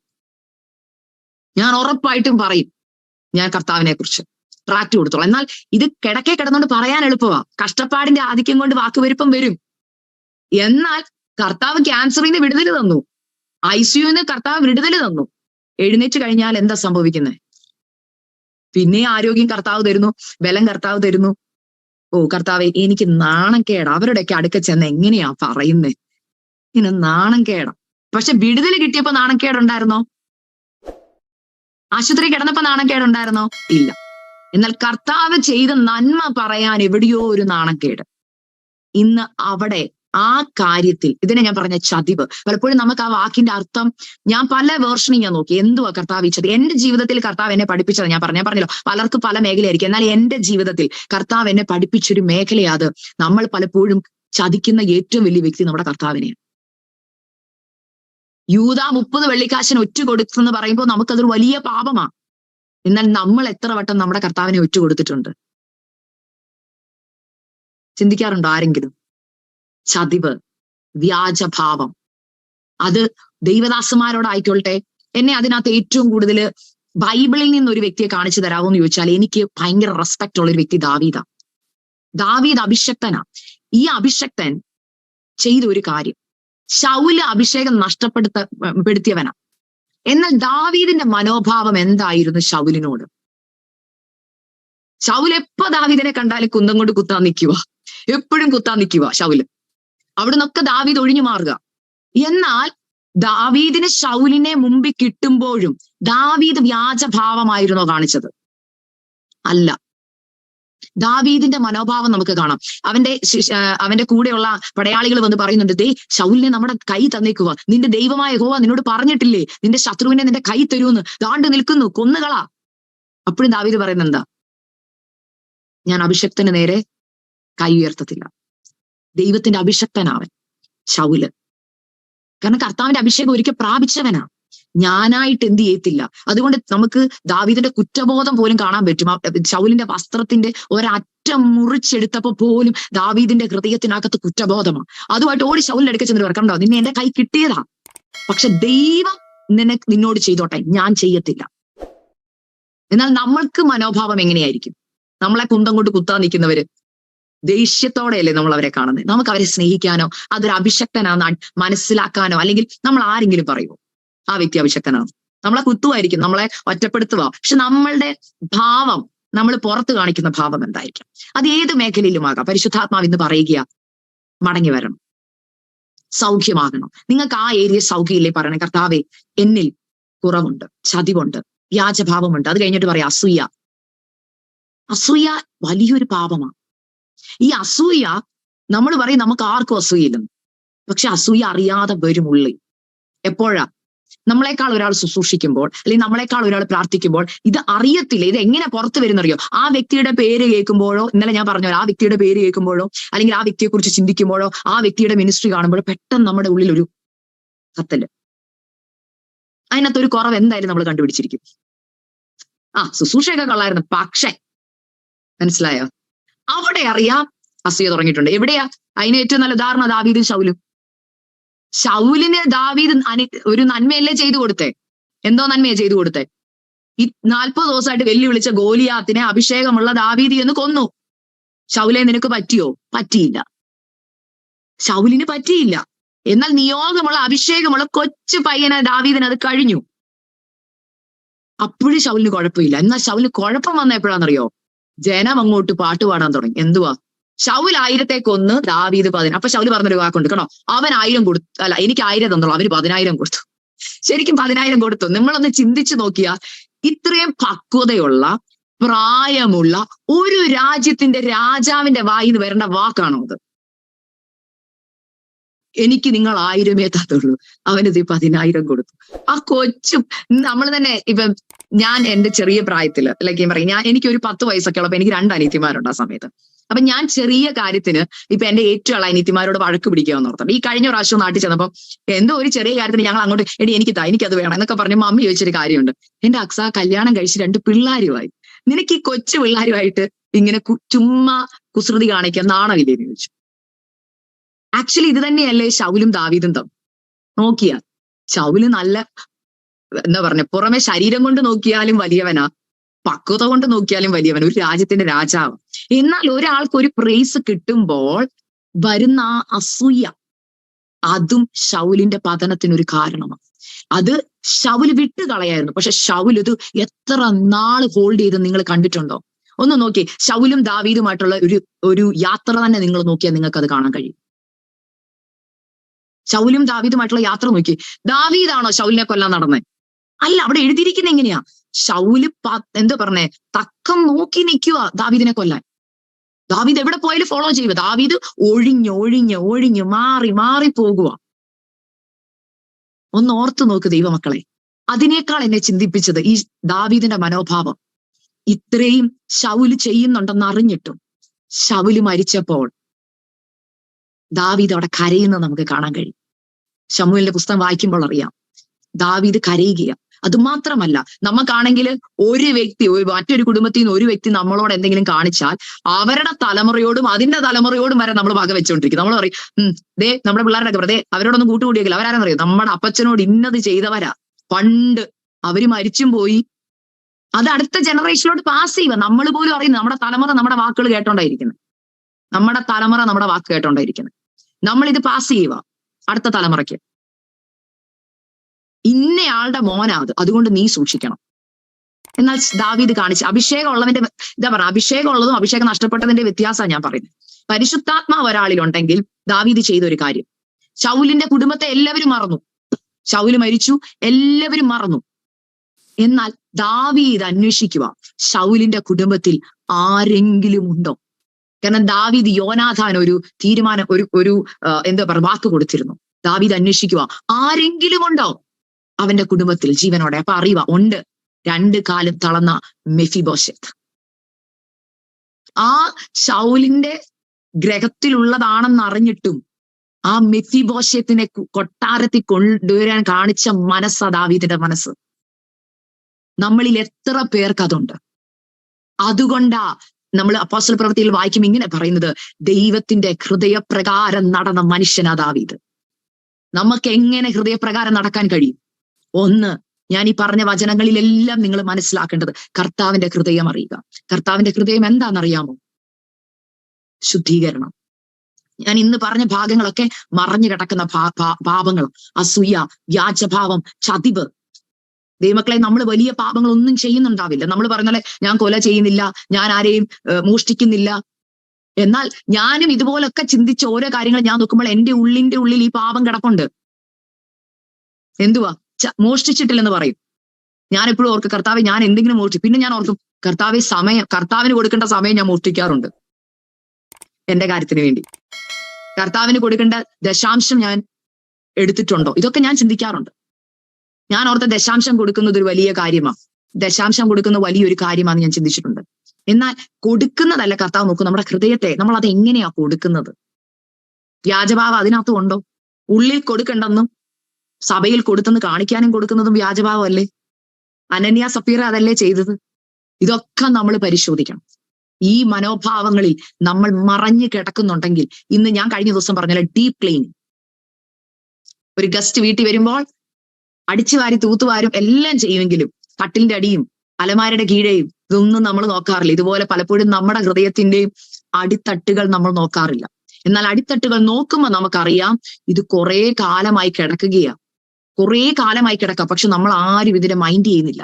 ഇത് കിടന്ന് കറയായി പറ്റിപ്പിടിച്ച് പിന്നെ തൂത്താ പോരത്തില്ല, കഴുകിയാലേ പോരത്തുള്ളൂ. കഴുകിയാലും പോരത്തില്ല, ഇരുന്ന് അതിനെ മൊത്തം ചിരണ്ടി എടുക്കണം ഓരോ കറയും. എത്ര മണിക്കൂറുകൾ അതിന് ചെലവാകുന്നറിയാം. അതുകൊണ്ടാണ് പറയുന്നത് അധികം വൈകാതെ, ഇനിയും വൈകാതെ കർത്താവിന്റെ വരവിന്റെ ദിവസങ്ങൾ അടുത്തിരിക്കുക. ദൈവമക്കളെ, നമുക്ക് എണ്ണ കരുതേണ്ടത് ആവശ്യമാണ്. എവിടെ എണ്ണ പകരപ്പെടുന്നെന്നറിയോ? ആത്മാവിന്റെ അഭിഷേകത്തിന്റെ എണ്ണ. പുതിയ തുരുത്തില, പുതിയ വിളക്കില. കരിന്തിരികളെയൊക്കെ മുറിച്ചു കളയണം. കരിന്തിരികൾ മുറിക്കാനുള്ള സമയമാ. കർത്താവിന്റെ സഭ എടുക്കപ്പെടാറായി, ഒരുങ്ങാൻ സമയമായി. എനിക്ക് പണ്ട് ഇഷ്ടം ഉണ്ടായിരുന്ന മെസ്സേജുകൾ എന്തായിരുന്നെന്ന് അറിയാമോ? അനുഗ്രഹിക്കപ്പെടും, നിന്റെ കൂടെ കർത്താവുണ്ട്, നിന്നെ ഒരു നാളും ഇതൊക്കെ ഭയങ്കര എനിക്ക് ഇഷ്ടമുള്ള ഒരു മെസ്സേജ് ആയിരുന്നു. എന്നാൽ എന്നോട് ഇപ്പൊ നിങ്ങൾ ചോദിക്കുക ഏറ്റവും ഇഷ്ടമുള്ള മെസ്സേജ് എന്ന് ഞാൻ പറഞ്ഞ എങ്ങനെ പാപത്തിൽ നിന്ന് പുറത്തു വരാം, എങ്ങനെ കർത്താവിനെ കാണാം എന്നുള്ള മെസ്സേജ് പറ, നിത്യതയിൽ എങ്ങനെ പോകാം എന്നുള്ള മെസ്സേജ് പറ. കർത്താവ് അനുഗ്രഹിച്ചോളൂ. പക്ഷെ ഞാൻ ശുദ്ധീകരണം പ്രാപിച്ച് കർത്താവ് പറയുന്നത് ഞാൻ അനുസരിച്ചാൽ എന്റെ ആവശ്യം കർത്താവ് നിറവേറ്റി തന്നു. ഞാൻ പെട്ടെന്ന് എന്റെ അനുഭവസാക്ഷ്യം ഇവിടെ പറഞ്ഞു നിർത്താൻ ആഗ്രഹിക്കുക. ഞാൻ പറഞ്ഞല്ലോ ദൈവാത്മാ ദൂത് എന്ന് അങ്ങനെ തലമുറയുണ്ടായി. എന്നാൽ ആ സമയങ്ങളിൽ ഇതോരോ പാപങ്ങൾ കർത്താവ് എന്നിൽ നിന്ന് പുറത്തെടുത്തു. ക്ഷമ ചോദിക്കേണ്ടവരോട് കർത്താവ് എന്നെ കൊണ്ട് ക്ഷമ പറയിപ്പിച്ചു. പാടാ കേട്ടോ ക്ഷമ പറയാൻ ഇച്ചിരി. പക്ഷെ എനിക്ക് ക്ഷമ പറയാൻ പറ്റാത്ത കുറച്ച് പേരുണ്ടായിരുന്നു. അതിൽ കുറച്ച് വ്യക്തികളായിരുന്നു ഞാൻ പഠിപ്പിച്ച എന്റെ സ്റ്റുഡൻസ്. അത് നമുക്ക് ഇച്ചിരി ബുദ്ധിമുട്ടാണ്. കാരണം എന്നേക്കാൾ ഞാൻ പഠിപ്പിച്ച കുഞ്ഞുങ്ങളുടെ മുമ്പിൽ നമ്മളൊന്ന് താണ് കൊടുക്കാന്ന് പറഞ്ഞ് ഇച്ചിരി ബുദ്ധിമുട്ടുള്ള കാര്യം. എന്നാൽ പരിശുദ്ധാത്മാവിന്റെ ക്ലാസ് റൂമിൽ ഇരുന്നുള്ള ഗുണം എന്നറിയോ? പഴയ നമ്മൾ മറന്നെന്ന് പറഞ്ഞ് ഡിലീറ്റ് ചെയ്ത് കിടന്ന സാധനമൊക്കെ ട്രാഷ് ക്യാനിൽ നിന്ന് എടുത്തോണ്ട് വരും. നമ്മൾ കളഞ്ഞു നമ്മൾ അങ്ങ് ചിന്തിക്കുക, ആ വ്യക്തിയുടെ കാര്യം ഇനി ഞാൻ ചിന്തിക്കത്തേ ഇല്ല, ആ വ്യക്തിയെ ഞാൻ മറന്നു കളഞ്ഞു, ഇനി ആ ഇൻസിഡന്റ് ഞാൻ ഓർക്കത്തില്ല. പക്ഷെ പരിശുദ്ധാത്മാവിന് ഒരു കുഴപ്പമുണ്ട്. ക്ലിയർ ചെയ്യേണ്ട വിഷയമാണെങ്കിലുണ്ടല്ലോ, പരിശുദ്ധാത്മാവ് ആ ട്രാഷ് ക്യാനിൽ പോയി ഓരോ വ്യക്തിയുടെ പേരെടുത്തോണ്ട് വരും. പണ്ട് പറഞ്ഞത് ഓർമ്മയുണ്ടോ? ഇതൊന്ന് ക്ലിയർ ചെയ്ത് തരും കേട്ടോ. എന്റെ ജീവിതത്തിലെ കാര്യമാണ് ഞാൻ പറയുന്നത്. ആ ഓരോ ദിവസവും ഞാൻ രാവിലെ എഴുന്നേക്കുന്നത് എങ്ങനെയാണെന്നറിയോ? ആ പ്രഗ്നൻസി പീരീഡിൽ രാവിലെ എഴുന്നേക്കുന്നത് ഛർദ്ദിക്കാൻ വേണ്ടി എഴുന്നേക്കും. ഒട്ടും വയ്യ, ഭയങ്കര ഛർദ്ദില്ല. അത് ഞാൻ ഛർദ്ദിച്ച് ക്ഷീണം വരുമ്പോൾ ഞാൻ ഇരിക്കും, പ്രാർത്ഥിക്കാനിരിക്കും. അപ്പൊ കരയുമ്പോൾ അന്ന് രാവിലെ ഒരു വ്യക്തിയുടെ പേര് പരിശുദ്ധാത്മാ പറയും, മോളെ നീ മറന്നു കാണുവേ, പക്ഷെ ഞാൻ മറന്നിട്ടില്ലേ, ബുക്കിൽ എഴുതി വെച്ചിട്ടുണ്ട്. ഒരു ബുക്കുമായിട്ടാണ് ഇരിക്കുന്നത്. എനിക്ക് പലപ്പോഴും തോന്നിയിട്ടുണ്ട് ഒരു വ്യക്തി എന്റെ അടുക്കൽ ഒരു നോട്ട്ബുക്കുമായിട്ട് ഇരിക്കുക, ഇന്ന ഡേറ്റ് ഇത്രാം തീയതി ഇന്ന ദിവസം പറഞ്ഞത് ഓർമ്മയുണ്ടോ? അതൊന്ന് ക്ലിയർ ചെയ്ത് തരും കേട്ടോ. അത് ക്ലിയർ ചെയ്താലേ നമുക്ക് നെക്സ്റ്റ് ചാപ്റ്ററിലോട്ട് പോകാൻ പറ്റത്തുള്ളൂ. അപ്പൊ വിളിക്കും. ചിലരെ എനിക്ക് കോൺടാക്ട് നമ്പർ പോലും ഇല്ല, ഫേസ്ബുക്കിൽ പോയി തപ്പിപ്പിടിച്ച് ക്ഷമ പറയിപ്പിക്കേണ്ടി വന്നു. അങ്ങനെ ഓരോ ദിവസം കർത്താവ് എന്നെ പണിത് കഴിഞ്ഞപ്പോൾ 1 വർഷമായി. എനിക്ക് ദൈവം മോളെ തന്നു. ആ ടൈം ആയപ്പോൾ എന്റെ മമ്മി വന്നു. മമ്മി ഇവിടെ ഉണ്ടായിരുന്ന 6 മാസം. മമ്മി എന്നോട് പറഞ്ഞു, മോളെ ഞാൻ പ്രാർത്ഥിക്കുമ്പോഴും പരിശുദ്ധാത്മാവ് എന്നോട് പറയുന്നത് കർത്താവിന്റെ വേലയ്ക്ക് വേണ്ടി ദൈവം നിന്നെ ഒരു അഴിച്ചുപണി നിന്റെ ജീവിതത്തിൽ നടന്നിട്ടുണ്ടെന്ന് പറഞ്ഞു. ഞാൻ പറഞ്ഞു, മമ്മി നടന്നു, നന്നായിട്ട് കർത്താവ് എന്നെ അഴിച്ചു, നന്നായിട്ട് അഴിച്ചു മമ്മി. ഞാൻ അന്ന് അറിഞ്ഞില്ല എന്റെ ജീവിതത്തിൽ ഇത്രയും അഴുക്കുണ്ടായിരുന്നു. മമ്മിയോട് ഞാൻ പറഞ്ഞു. മമ്മി പറഞ്ഞു, മോളെ ഇത് നല്ലതാ. കാരണം നമ്മുടെയൊക്കെ ജീവിതത്തിലുണ്ട്, പലപ്പോഴും നമ്മളത് അറിയുന്നില്ല. എന്നാൽ അഴിച്ചുപണി നല്ലതാ. കാരണം അഴിച്ച് കർത്താവല്ലേ പണിയുന്നത്. പണിയുമ്പോൾ കർത്താവിന് അറിയാം എങ്ങനെ ഇനി അടുത്ത തലത്തിൽ ഉപയോഗിക്കണം. അങ്ങനെ ദൈവസന്നിധി സമർപ്പിച്ചു. 21 ദിവസം എന്റെ മമ്മിയോടൊപ്പം ഒരു നേരം മാത്രം കഴിച്ചുകൊണ്ട് ഉപവസിപ്പാൻ പ്രാർത്ഥിപ്പാൻ. കാരണം ഞാൻ ഡെലിവറി കഴിഞ്ഞ് 3 മാസമായ സമയമാണ്. 21 ദിവസം ദൈവസന്നിധിയിൽ ഉപവസിച്ച് പ്രാർത്ഥിച്ചു. ആ 21 ദിവസം ഉപവസിച്ച് പ്രാർത്ഥിച്ചപ്പോൾ കർത്താവിന്റെ സന്നിധിയിൽ എനിക്ക് വ്യക്തമായി മനസ്സിലായി എന്റെ വിളി എന്ന് പറയുന്നത് പൂർണ്ണ സമയ സുവിശേഷ വേല.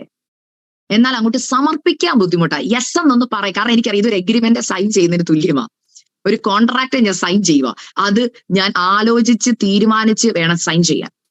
ഞാൻ ദൈവസന്നിധി വീണ്ടും കുറച്ച് നാളുകളും കൂടെ ഉപവസിച്ച് പ്രാർത്ഥിച്ചുകൊണ്ടിരുന്നു. അങ്ങനെ എന്റെ മോൾക്ക് 9 മാസമായ സമയത്ത് ഞാൻ ദൈവത്തോട് ഒരു കാര്യം ചോദിച്ചു, കർത്താവേ എനിക്കറിയാം എന്റെ കോളിങ്. ഞാൻ വചനം തുറക്കുമ്പോഴെല്ലാം എന്നോട് ഞങ്ങളുടെ ചർച്ചയിൽ വരുന്ന എല്ലാ ദൈവദാസന്മാരും എന്റെ തലയിൽ കഴിച്ചു പറയും, ഞാൻ നിന്നെ എന്റെ വേലയ്ക്ക് വേണ്ടി കണ്ടേക്കുക. അപ്പൊ എനിക്ക് അറിയാം, പക്ഷെ അങ്ങോട്ട് സമർപ്പിക്കാൻ ബുദ്ധിമുട്ട്. അങ്ങനെ ഇരുന്നപ്പം ഞാൻ ലാസ്റ്റ് ആയിട്ട് കർത്താവ് ഞാൻ പരീക്ഷിക്കുവാന്ന് ചിന്തിക്കരുത്, പക്ഷെ എന്റെ ഒരു ആഗ്രഹം, എനിക്കൊരു കൺഫോർമേഷൻ വേണം. എന്നോട് വചനം പാസ്റ്റർമാർ പറയുന്നുണ്ട്, വചനം പറയുന്നുണ്ട്, എല്ലാം ഉണ്ട്, പക്ഷെ എനിക്കൊരു കൺഫർമേഷൻ. ഞങ്ങൾ 4 പെൺപിള്ളാരാ. എനിക്ക് ആദ്യം ഉണ്ടായത് ഒരു മോള. എല്ലാം പെൺപിള്ളാരാ. ഞങ്ങളുടെ വീട്ടിൽ ഒരു ആൺകുഞ്ഞില്ല. ഞാൻ കർത്താവിനോട് ചോദിച്ചു, കർത്താവേ എനിക്കൊരു ആൺതലമുറയെ നീ ദാനമായി തന്നാൽ ഞാൻ കർത്താവിന്റെ വേലയ്ക്ക് വേണ്ടി ഇറങ്ങാം. ദൈവമക്കളെ, എന്റെ മോക്ക് 9 മാസേ ആയിട്ടുള്ളൂ, 1 വയസ്സ് പോലും ആയിട്ടില്ല. ഞാൻ ഈ പ്രാർത്ഥിച്ചതിന്റെ നെക്സ്റ്റ് മന്ത് ഞാൻ പ്രഗ്നന്റ് ആയി. അപ്പൊ എനിക്കൊരു കാര്യം മനസ്സിലായി. കർത്താവ് പറയാ, അത് വൈകണ്ട, ഞാൻ തന്നേക്കാം. എന്റെ ഭാഗത്തെല്ലാം ക്ലിയറാ. ഇനി നിന്റെ ഭാഗത്തുനിന്ന് ഒറ്റ വാക്കാ, അതിനി ഭാരമായി വേണ്ട, തന്നേക്കാം. ഞാന് പ്രഗ്നന്റ് ആയപ്പോഴേ എനിക്ക് മനസ്സിലായി കർത്താവ് മാറാൻ പോകുന്നില്ല. കർത്താവ് ആ സ്റ്റാൻഡിൽ തന്നെ നിൽക്കുക. ഇനി അതുകൊണ്ട് നീ തീരുമാനം എടുക്കാതിരിക്കേണ്ട, തന്നേക്കാം. തന്നു. ആ 2020 മെയ് മാസം 1-ാം തീയതി സ്കാനിങ്ങിന് പോവാ ആദ്യമായിട്ട്. സ്കാനിങ്ങിന് പോയി. കോവിഡ് ആർക്കും വരാൻ പറ്റത്തില്ല, ഞാൻ ഒറ്റയ്ക്കാ പോകുന്നത്.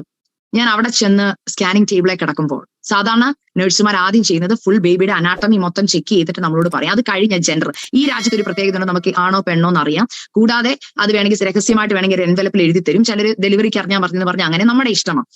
പക്ഷെ എനിക്ക് ഭയങ്കര ആഗ്രഹമായിരുന്നു അറിയാം. ഞാൻ പെട്ടെന്ന് ഈ നേഴ്സ് എന്റെ വയറയിലോട്ട് വെച്ച ഉടനെ ആദ്യം പറഞ്ഞത്, നിനക്ക് ജെൻഡർ അറിയണോ? ഞാൻ പറഞ്ഞു അറിയണം, ആൺകുട്ടിയാന്ന് പറഞ്ഞു. കേട്ടോ ഉറകെ എനിക്ക് ഇന്നും ഓർമ്മയുണ്ട്. ആ സിസ്റ്റർ ഓർത്തു ആൺകൊച്ചാന്ന് അറിഞ്ഞതിന്റെ സന്തോഷമാണ്. പക്ഷെ ആൺകൊച്ചാന്ന് അറിഞ്ഞതിനേക്കാൾ ഉപരി എന്റെ കർത്താവിനോട് ഞാൻ ചോദിച്ചത്, കർത്താവ് പറയുന്ന വാക്കിൽ കർത്താവ് മാർത്തിൽ എനിക്ക് തന്നെന്നുള്ള സന്തോഷത്തിൽ ഞാൻ ആ ടേബിളെ കിടന്നുകൊണ്ട് 2 കൈ ഉയർത്തിയിട്ട്, കർത്താവേ താങ്ക് യു സോ മച്ച്. എന്നിട്ട് അവിടെ നിന്ന് പറഞ്ഞു, കർത്താവേ ഇതാ ഞാൻ കർത്താവിന്റെ ദാസി, നിന്റെ വാക്കുപോലെ എനിക്ക് ഭവിക്കട്ടെ. ഈ സമയം തൊട്ട് ഞാൻ പൂർണ്ണ സമയം സുവിശേഷ വേലയ്ക്ക് വേണ്ടി എന്നെ തന്നെ സമർപ്പിക്കുന്നെന്ന് പറഞ്ഞു. ദൈവമക്കളെ, അന്ന് ഞാൻ പൂർണ്ണ സമയ സുവിശേഷ വേലയ്ക്ക് വേണ്ടി സമർപ്പിച്ചു. നഴ്സിംഗ് കംപ്ലീറ്റ്ലി സ്റ്റോപ്പ് ചെയ്തു. അന്ന് എന്റെ മുമ്പിൽ ഇത് പറയുമ്പോൾ എളുപ്പമാ, എന്റെ മുമ്പിൽ ഒത്തിരി ചലഞ്ചസ് ഉണ്ട്. കാരണം ഈ രാജ്യത്ത് 2 പേരല്ല, ഒരു കുടുംബത്തിലെ മുഴുവൻ ആൾക്കാർ ജോലി ചെയ്താലും ഒന്ന് സർവൈവ് ചെയ്ത് പോകാൻ പറ്റത്തുള്ളൂ. കാരണം അത്രയ്ക്കുണ്ട് നമുക്ക് ബാധ്യതകൾ. വീടിന്റെ ലോണ്, അല്ലെങ്കിൽ insurance, health insurance, car insurance, tax, ഒരുപാട് കാര്യങ്ങളുണ്ട്. പക്ഷെ ഞാൻ ആ കിടക്കെ കിടന്നുകൊണ്ട് ഒരു കാര്യം പറഞ്ഞോളൂ, കർത്താവേ ഞാൻ അങ്ങയുടെ വേലയ്ക്ക് വേണ്ടി ഇറങ്ങാം. എന്റെ മാതാപിതാക്കളെ നടത്തിയ ദൈവം, ഞങ്ങളെ ഇതുവരെ കൊണ്ടുവന്ന ദൈവം, എന്റെ പപ്പായുടെയും മമ്മിയുടെയും എന്റെ കുടുംബത്തിന്റെ കാര്യം അങ്ങ് ഏറ്റെടുക്കണം. അത് മാത്രമേ ഉള്ളൂ. ഞാൻ ഇറങ്ങാം, ഞാൻ അങ്ങയുടെ വേലയിൽ ഇറങ്ങാൻ ഞാൻ സന്നദ്ധയാ. ഇനി എനിക്കൊരു ഡൗട്ടില്ല, ഇനി ഒരു പിന്നോട്ടം നോട്ടമില്ല, ഞാൻ ഇറങ്ങുക. ഇനി എനിക്ക് വേണ്ടത് എന്റെ ഹസ്ബൻഡിന്റെ അപ്രൂവലാ. കാരണം ഹസ്ബൻഡ് പ്രതീക്ഷിച്ചിരിക്കുന്ന തന്നെ 2 ഡെലിവറി ഒക്കെ കഴിഞ്ഞ് കുഞ്ഞുങ്ങളൊക്കെ ആയി എന്റെ നാട്ടിൽ നിന്ന് എന്റെ മമ്മിയൊക്കെ കൊണ്ടുവന്ന് കഴിയുമ്പോൾ പതുക്കെ ഞാൻ ജോലിക്കൊക്കെ പോകുന്നുള്ള, ഒരു ദിവസമെങ്കിലും ജോലിക്ക് പോയാൽ മതി എന്ന് എന്റെ ഹസ്ബൻഡ് എന്നോട് പറഞ്ഞുകൊണ്ടിരുന്നത്. നീ ഏതെങ്കിലും ഒരു ജോലിക്ക് പോയാൽ എനിക്കൊരു സപ്പോർട്ടാവും. പക്ഷേ ഞാൻ പെട്ടെന്ന് ചെയ്തത്, അന്ന് വന്നിട്ട് ഞാൻ പപ്പായോട് പറഞ്ഞു, പപ്പായെ വിളിച്ചു പറഞ്ഞു, മമ്മിയെ വിളിച്ചു പറഞ്ഞു. അവർക്ക് വളരെ സന്തോഷം. എന്നാൽ ഹസ്ബൻഡിനോട് എങ്ങനെ പറയണമെന്ന് എനിക്ക് അറിയത്തില്ല. ഞാൻ പ്രാർത്ഥിച്ചു, കർത്താവേ അവിടെയും കൂടെ അങ്ങൊന്ന് സംസാരിക്കണം. ഞാൻ പറയുമ്പോൾ, കാരണം ഭർത്താവിന്റെ ഒരു അംഗീകാരം ഉണ്ടെങ്കിൽ, ഇതുണ്ടെങ്കിൽ എനിക്ക് ശുശ്രൂഷയിൽ എനിക്കൊരു സപ്പോർട്ടുള്ളൂ. ദൈവമക്കളെ, ഞാന് വൈകുന്നേരം വീട്ടിൽ വന്നിട്ട് അച്ഛനോട് ഒറ്റ കാര്യം, അച്ഛൻ എങ്ങനെ ഒരു കാര്യം, ഞാൻ ദൈവത്തോട് ചോദിച്ചു, എനിക്ക് കർത്താവ് ഒരു ആൺകുഞ്ഞിനെ തന്നു, ഞാൻ കർത്താവിന്റെ വേലയ്ക്ക് വേണ്ടി ഇറങ്ങിക്കോട്ടെ. ഒറ്റ വാക്ക്. എന്റെ ഹസ്ബൻഡ് അധികം സംസാരിക്കത്തില്ല, കുറച്ചേ സംസാരിക്കുള്ളൂ. ഒറ്റ വാക്ക് അദ്ദേഹം പറഞ്ഞു, കർത്താവ് നിന്നോട് പറഞ്ഞെങ്കിൽ നീ അതനുസരിച്ചോ. അത്രയേ ഉള്ളൂ. അന്ന് ഞങ്ങൾക്ക് കുടുംബമായി സമർപ്പിക്കാനിടയായി തീർന്നു. ദൈവമക്കളെ, അങ്ങനെ കർത്താവിന്റെ വേലയ്ക്ക് വേണ്ടി ഇറങ്ങി. എന്നാൽ ഇനി ഒരു ഭാഗം ഞാൻ പറയാം. കർത്താവിന്റെ വേലയ്ക്ക് വേണ്ടി ഇറങ്ങിയത് കൊണ്ട് ഒരു നഷ്ടവും ഇല്ല. ഇന്നും എന്റെ ഭവനത്തിലെ ഓരോ കാര്യം കർത്താവ് നടത്തി തരുന്നുണ്ട്. അത്ഭുതകരമായി, അതിശയകരമായി കർത്താവ് ചെയ്തു തരുന്നുണ്ട് ദൈവമക്കളെ. കാരണം എന്റെ മമ്മി പണ്ട് ഞങ്ങളോട് പറഞ്ഞൊരു കാര്യമുണ്ട്, മക്കളെ, ഞങ്ങൾ കർത്താവിന്റെ ഗവൺമെന്റിന് വേണ്ടി ജോലി ചെയ്യുന്നവരാ. ഗവൺമെന്റിന് വേണ്ടി ജോലി ചെയ്യുന്നവർക്ക് ഒരു പ്രത്യേകത. ഇപ്പൊ അമേരിക്കൻ ഗവൺമെന്റിന് വേണ്ടി ജോലി ചെയ്യുന്നവർക്ക് അവരുടെ തലമുറയുടെ വിദ്യാഭ്യാസം, അവരുടെ തലമുറയുടെ ജോലി, അവരുടെ ഹെൽത്ത് ഇൻഷുറൻസ്, ഇതെല്ലാം ആരാ ചെയ്യണ്ടേ? പട്ടാളം. ഇപ്പൊ പട്ടാളക്കാരനായിട്ട് ജോലി ചെയ്യുവാണെങ്കിൽ ആ പട്ടാളക്കാരന്റെ കുടുംബത്തിന് മൊത്തം കാര്യം ആരാ ചെയ്തു കൊടുക്കുന്നത്? ഗവൺമെന്റാ ചെയ്തു കൊടുക്കുന്നത്. പട്ടാളക്കാരൻ രാജ്യത്തെ സേവിച്ചാൽ രാജ്യം പട്ടാളക്കാരന്റെ കുടുംബത്തിന്റെ കാര്യം ടേക്ക് കെയർ ചെയ്യും. അന്ന് മമ്മി പറഞ്ഞ വാക്ക് എന്റെ കാര്യത്തിൽ കറക്റ്റാ. ഞാൻ കർത്താവിന്റെ വേലയ്ക്ക് വേണ്ടി കർത്താവ് പറഞ്ഞൊരു കാര്യം, നീ എന്റെ വേല ചെയ്താൽ നിന്റെ കുടുംബത്തിന്റെ എല്ലാ കാര്യങ്ങളും ഞാൻ ഏറ്റെടുത്ത് ചെയ്തോളാം. എല്ലാ കാര്യവും. ദൈവമക്കളെ, ഈ നിമിഷം വരെ, അത് ഞാൻ പറഞ്ഞല്ലോ, എന്റെ മോൻ ഉണ്ടായ സമയത്തെ കാര്യം ഞാൻ കഴിഞ്ഞ ദിവസം പറഞ്ഞിരുന്നു. എന്റെ ഹസ്ബൻഡ് ആ സമയത്ത് ജോലി വിടുന്നത്. അവിടെ തൊട്ട് ഞങ്ങളെ വിശ്വാസ ജീവിതം കർത്താവ് പഠിപ്പിച്ചു. ഞാൻ കർത്താവിന്റെ വേലയ്ക്ക് വേണ്ടി ഇറങ്ങി. എന്റെ അച്ഛൻ ജോലി റിസൈൻ ചെയ്തു. 1.25 വർഷം, ഓൾമോസ്റ്റ് 2 വർഷത്തിനിടയ്ക്ക് ജോലിയില്ലായിരുന്നു. എന്നാൽ ഈ 2 വർഷം ഞങ്ങൾ എങ്ങനെ ജീവിച്ചെന്ന് ചോദിച്ചാൽ എനിക്കറിയത്തില്ല. ദൈവം നടത്തി. ഈ സമയത്ത് ദൈവം ഞങ്ങൾക്ക് വേറൊരു പുതിയ വീട് ദാനമായി തന്നു. ഓർക്കണം, ഈ ജോലി ഇല്ലാഞ്ഞ സമയത്താണ് ഞാൻ ജീവിതത്തിൽ ദൈവം നടത്തുന്ന ബ്ലസ്സിങ്സ് കണ്ട വർഷം. ദൈവം അത്ഭുതകരമായി ഞങ്ങളെ നടത്തി, അതിശയകരമായി നടത്തി. ഇന്ന് ഈ സമയം എനിക്ക് ദൈവമക്കളോട് പറയാനുള്ള, ഞാൻ ഇവിടെ എന്റെ മെസ്സേജ് നിർത്തിക്കുക, പറയാനുള്ള ഒരേ ഒരു കാര്യം, നിനക്ക് സൗഖ്യമാകാൻ മനസ്സുണ്ടോ? അതേതു മേഖലയാ? കർത്താവുമായിട്ടുള്ള ബന്ധത്തിലാണ് സൗഖ്യം ആവശ്യം. കാരണം അകന്നിരിക്കുന്നതാണെങ്കിൽ അതിലൊരു അടുത്തേക്ക് വരേണ്ടത് ആവശ്യം. കർത്താവുമായിട്ടുള്ള ബന്ധത്തിൽ സൗഖ്യമാകാൻ മനസ്സുണ്ടോ? സഹോദരങ്ങളും സഭാവിശ്വാസികളുമായിട്ടുള്ള ബന്ധത്തിൽ സൗഖ്യം വരാൻ മനസ്സുണ്ടോ? വർഷങ്ങളായി ഹൃദയത്തിനകത്ത് മറഞ്ഞു കിടക്കുന്ന പാപത്തിൽ നിന്ന് പുറത്തു വരാൻ മനസ്സുണ്ടോ? ഉണ്ടെങ്കിൽ കർത്താവിനോട് പറയണം, കർത്താവേ ഇത്ര വർഷമായി ഞാൻ പോട്ടെ എന്ന് വിചാരിച്ചു, സാരമില്ലെന്ന് വിചാരിക്കുന്ന പാപം കർത്താവിന്റെ മുമ്പിൽ പാപമാണ്. നമ്മുടെ അമേരിക്കയിൽ ഒരു സെയിങ് ഉണ്ട്, ഇറ്റ്സ് ഓക്കെ, ഇറ്റ്സ് ഫൈൻ. എല്ലാ കാര്യത്തിലും പറയുന്ന കാര്യമാണ്, it's okay, it's fine, it's normal. പക്ഷെ കർത്താവ് എന്നോട് പലപ്പോഴും ഇങ്ങനെ പറയുമ്പോൾ പറഞ്ഞൊരു കാര്യമുണ്ട്, അവർക്ക് ഓക്കെ ആകാം, എനിക്ക് ഓക്കെ അല്ല. ലോകത്തിന് ഓക്കെ ആവുന്നതൊന്നും ദൈവത്തിന് ഓക്കെ അല്ല. കർത്താവ് നീതിമാനായ ന്യായാധിപതിയാ.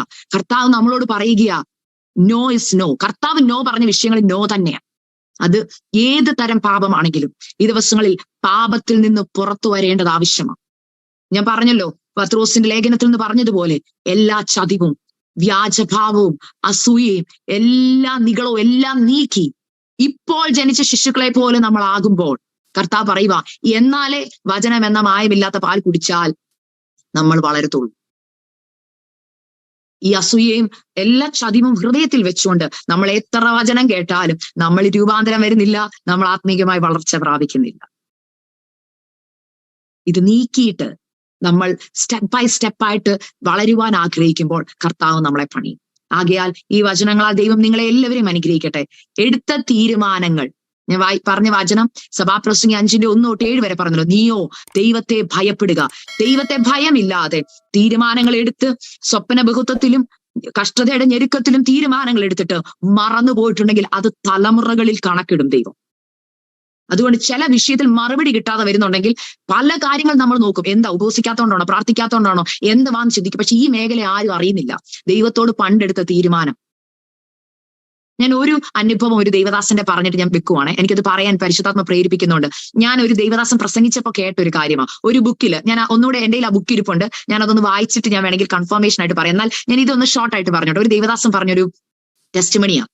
പണ്ട് നിങ്ങൾക്കൊക്കെ അറിയായിരിക്കും, പണ്ടത്തെ കേരളത്തിൽ ഒത്തിരി വലിയ പ്രവാചകന്മാരുണ്ടായിരുന്നു. അന്ന് കേരളത്തിലുണ്ടായിരുന്ന ഒരു വലിയ പ്രവാചകൻ കണ്ണടച്ച് ദൂത് പറയും, ഭയങ്കര പെർഫെക്റ്റ് ദൂത. അങ്ങനെയുള്ള ഒരു പ്രവാചകന്റെ വീട്ടിലേക്ക് മറ്റൊരു പ്രവാചകനെ ദൈവം അയച്ചു. ആ അയച്ച സമയത്ത് ഈ വലിയ പ്രവാചകൻ എന്ന് ഞാൻ പറയുന്നത് അന്ന് ഫേമസ് ആയി കേരളത്തിന്റെ അങ്ങോളം ഇങ്ങോളം യാത്ര ചെയ്തൊരു അപ്പച്ചനാ, ഭയങ്കര പ്രായമുള്ള സീനിയർ ഒരു അപ്പച്ചനാ. ആ അപ്പച്ചന്റെ അടുക്കലേക്ക് വിട്ട ദേവദാസൻ അത്ര ശുശ്രൂഷയിലൊക്കെ വളർന്നു വരുന്നതേ ഉള്ളൂ, അത്ര സീനിയോറിറ്റി ഇല്ല.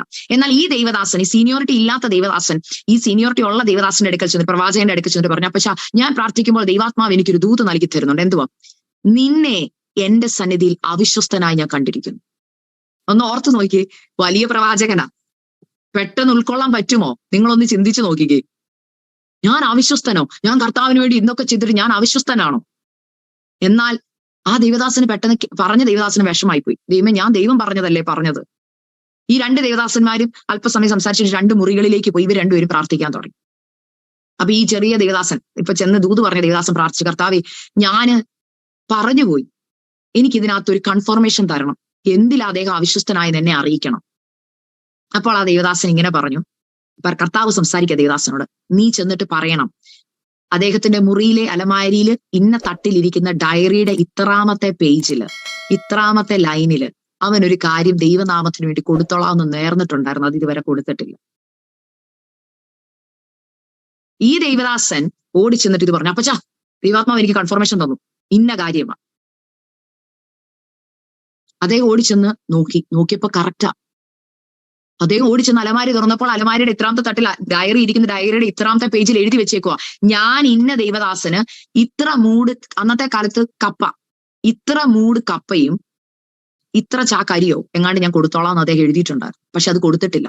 അപ്പൊ ദൈവത്തിന്റെ മുമ്പിൽ ശുശ്രൂഷയല്ല വലുത്, നമ്മൾ പറഞ്ഞ ഒരു വാക്ക് അവിശ്വാസമായിട്ട് നിൽക്കുകയാ.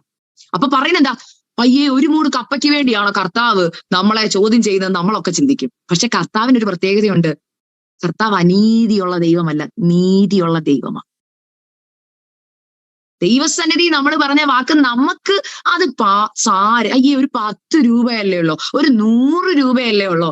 കർത്താവിന് 10ഉം 100ഉം അല്ല, ആര് വാക്ക് പറഞ്ഞെന്നുള്ളതാ. കർത്താവിന്റെ പൈതല്, കർത്താവിന്റെ അഭിഷേകമുള്ള കുഞ്ഞു വാക്ക് കൊടുത്തേക്ക് കർത്താവിന് ഞാൻ ചെയ്തോളാം എന്ന്. ആ ദൈവദാസൻ അപ്പൊ തന്നെ കരഞ്ഞു, കർത്താവ് ഇപ്പൊ തന്നെ ഞാൻ അത് എടുത്തോളാം എന്ന് പറഞ്ഞു. അദ്ദേഹം അപ്പൊ തന്നെ എഴുന്നേറ്റ് ആ കാര്യം ചെയ്തു എന്നാണ് ആ പുസ്തകത്തിൽ എഴുതിയിരുന്നത്. ഞാൻ ഇതൊരു ദേവദാസം പ്രസംഗിച്ച് കേട്ടതാ. അന്ന് ഞാൻ എന്റെ ജീവിതത്തെ ശോധന ചെയ്തു. കർത്താവെ, അന്ന് ഞാൻ ഓർക്കുമ്പോൾ ഒരുപാട് കാര്യം പിന്നെ കർത്താവ് രാത്രി ഞാൻ എഴുന്നേറ്റ് 5 മിനിറ്റെങ്കിലും ഞാൻ പ്രാർത്ഥിച്ചോളാം. പക്ഷെ പലപ്പോഴും ഞാൻ ഉറങ്ങിപ്പോയിട്ടുണ്ട്. കർത്താവ്, ഈ വർഷം കിട്ടിയ ബൈബിൾ മൊത്തം ഞാൻ വായിച്ചു തീർത്തോളാം, ഈ വർഷം ഞാൻ ഇന്നത് ചെയ്തോളാം. പക്ഷെ ഒന്നും ചെയ്യാറില്ല. എനിക്കതൊന്നും പാപമായിട്ട് തോന്നിയില്ല. പക്ഷെ കർത്താവ് ദേ ലിസ്റ്റ് എഴുതിക്കൊണ്ട് വന്നേക്കുന്നത് എന്റെ മുമ്പില്. ഇത്രാം തീയതി, ഇന്ന വർഷം ഇത്രാം തീയതി നീ മറന്നു, ഞാൻ മറന്നിട്ടില്ല. അതുകൊണ്ടാ പറയുന്നത്, അബദ്ധവശാൽ വന്നു പോയെന്ന് ദൂതന്റെ സന്നിധി പറയരുത്. ദൈവസന്നിധിയിൽ ഒരു വാക്ക് പറയാൻ ഉച്ച. അതുകൊണ്ട് ഈ അടർത്തിയൊക്കെ വരുമ്പോൾ എഴുന്നേറ്റ് ഒന്ന് സാക്ഷ്യം പറയുമ്പോൾ സൂക്ഷിച്ച് പറയും. ഈ വർഷം എനിക്ക് കർത്താവിന് വേണ്ടി ഒന്നും ചെയ്യാൻ പറ്റിയില്ല, അടുത്ത വർഷം ഞാൻ ട്രാക്റ്റീവായിട്ട് പോകണം. ഈ വർഷം എനിക്ക് ബൈബിൾ വായിക്കാൻ പറ്റിയില്ല, അടുത്ത വർഷം ഞാൻ മൊത്തം ബൈബിൾ വായിക്കും. ഈ വർഷം അവിശ്വസ്തയായിരുന്നു, അടുത്ത വർഷം വിശ്വസ്തയായിരുന്നോളാം. സൂക്ഷിക്കണം, പറയുന്നത് ചെയ്യണം. ചെയ്യാതെ വന്നാൽ കർത്താവ് പറയുക, ദൈവം നിന്റെ വാക്ക് നിമിത്തം കോപിച്ച് നിന്റെ കൈകളുടെ പ്രവൃത്തിയെ നശിപ്പിക്കുന്നത് എന്തിന്? ആകയാൽ ഈ വചനങ്ങളാൽ ദൈവം നിങ്ങളെ എല്ലാവരും അനുഗ്രഹിക്കട്ടെ. കർത്താവിന്റെ വരവിലേക്ക് ഒരുങ്ങാൻ നമുക്ക് നമ്മളെ തന്നെ ഒന്ന് ഒരുക്കിയെടുക്കാം. നമ്മുടെ ജീവിതത്തിലെ പ്രാർത്ഥനയിൽ എവിടെയെങ്കിലും കുറവ് വന്നിട്ടുണ്ടെങ്കിൽ, എടുത്ത തീരുമാനത്തിൽ കുറവ് വന്നിട്ടുണ്ടെങ്കിൽ, ഞാൻ പറഞ്ഞല്ലോ, എന്നെ നിങ്ങൾ ആരും നോക്കരുതേ പ്ലീസ്, ഞാനും ആരുമല്ല. കർത്താവ് പരിശുദ്ധാത്മാവ് നിങ്ങളോട് സംസാരിക്കുന്നു. ഞാൻ ആരുമല്ല. പരിശുദ്ധാത്മാവ് എന്നെ പണിതതും എന്നെ പഠിപ്പിച്ചതുമായ കാര്യങ്ങളാണ്. വലിയ വലിയ കാര്യങ്ങൾ നമ്മൾ ചെയ്യാൻ ആഗ്രഹിക്കുന്നവരാ. എന്നാൽ ചെറിയ പാപം, ചെറിയ കറകൾ നമ്മൾ നീക്കുന്നില്ലെങ്കിൽ അത് കർത്താവിന്റെ മുമ്പിൽ അത് അവിശ്വസ്തയാണ്. ആകയാൽ നിങ്ങളെ തന്നെ സമർപ്പിക്കുക. ഞാൻ എന്നെ ഈ വചനത്തിന് മുമ്പിൽ സമർപ്പിക്കുന്നു. നമുക്ക് ഒരുങ്ങാം കർത്താവിന്റെ വരവെങ്കിൽ എടുക്കപ്പെടാൻ തയ്യാറോടെ. വിളക്കിൽ എണ്ണ കരുതുക, കാഹളനാദം കേൾക്കാറായി. നമുക്കൊക്കെ ഒരുങ്ങാം, കർത്താവിന്റെ വരവെങ്കിൽ നമുക്ക് കാണപ്പെടാമെന്നുള്ള പ്രത്യാശ അറിയിച്ചുകൊണ്ട് ഞാൻ എന്റെ വാക്കുകളെ നിർത്തുന്നു. ദൈവം നിങ്ങളെ എല്ലാവരെയും അനുഗ്രഹിക്കട്ടെ. Thank you.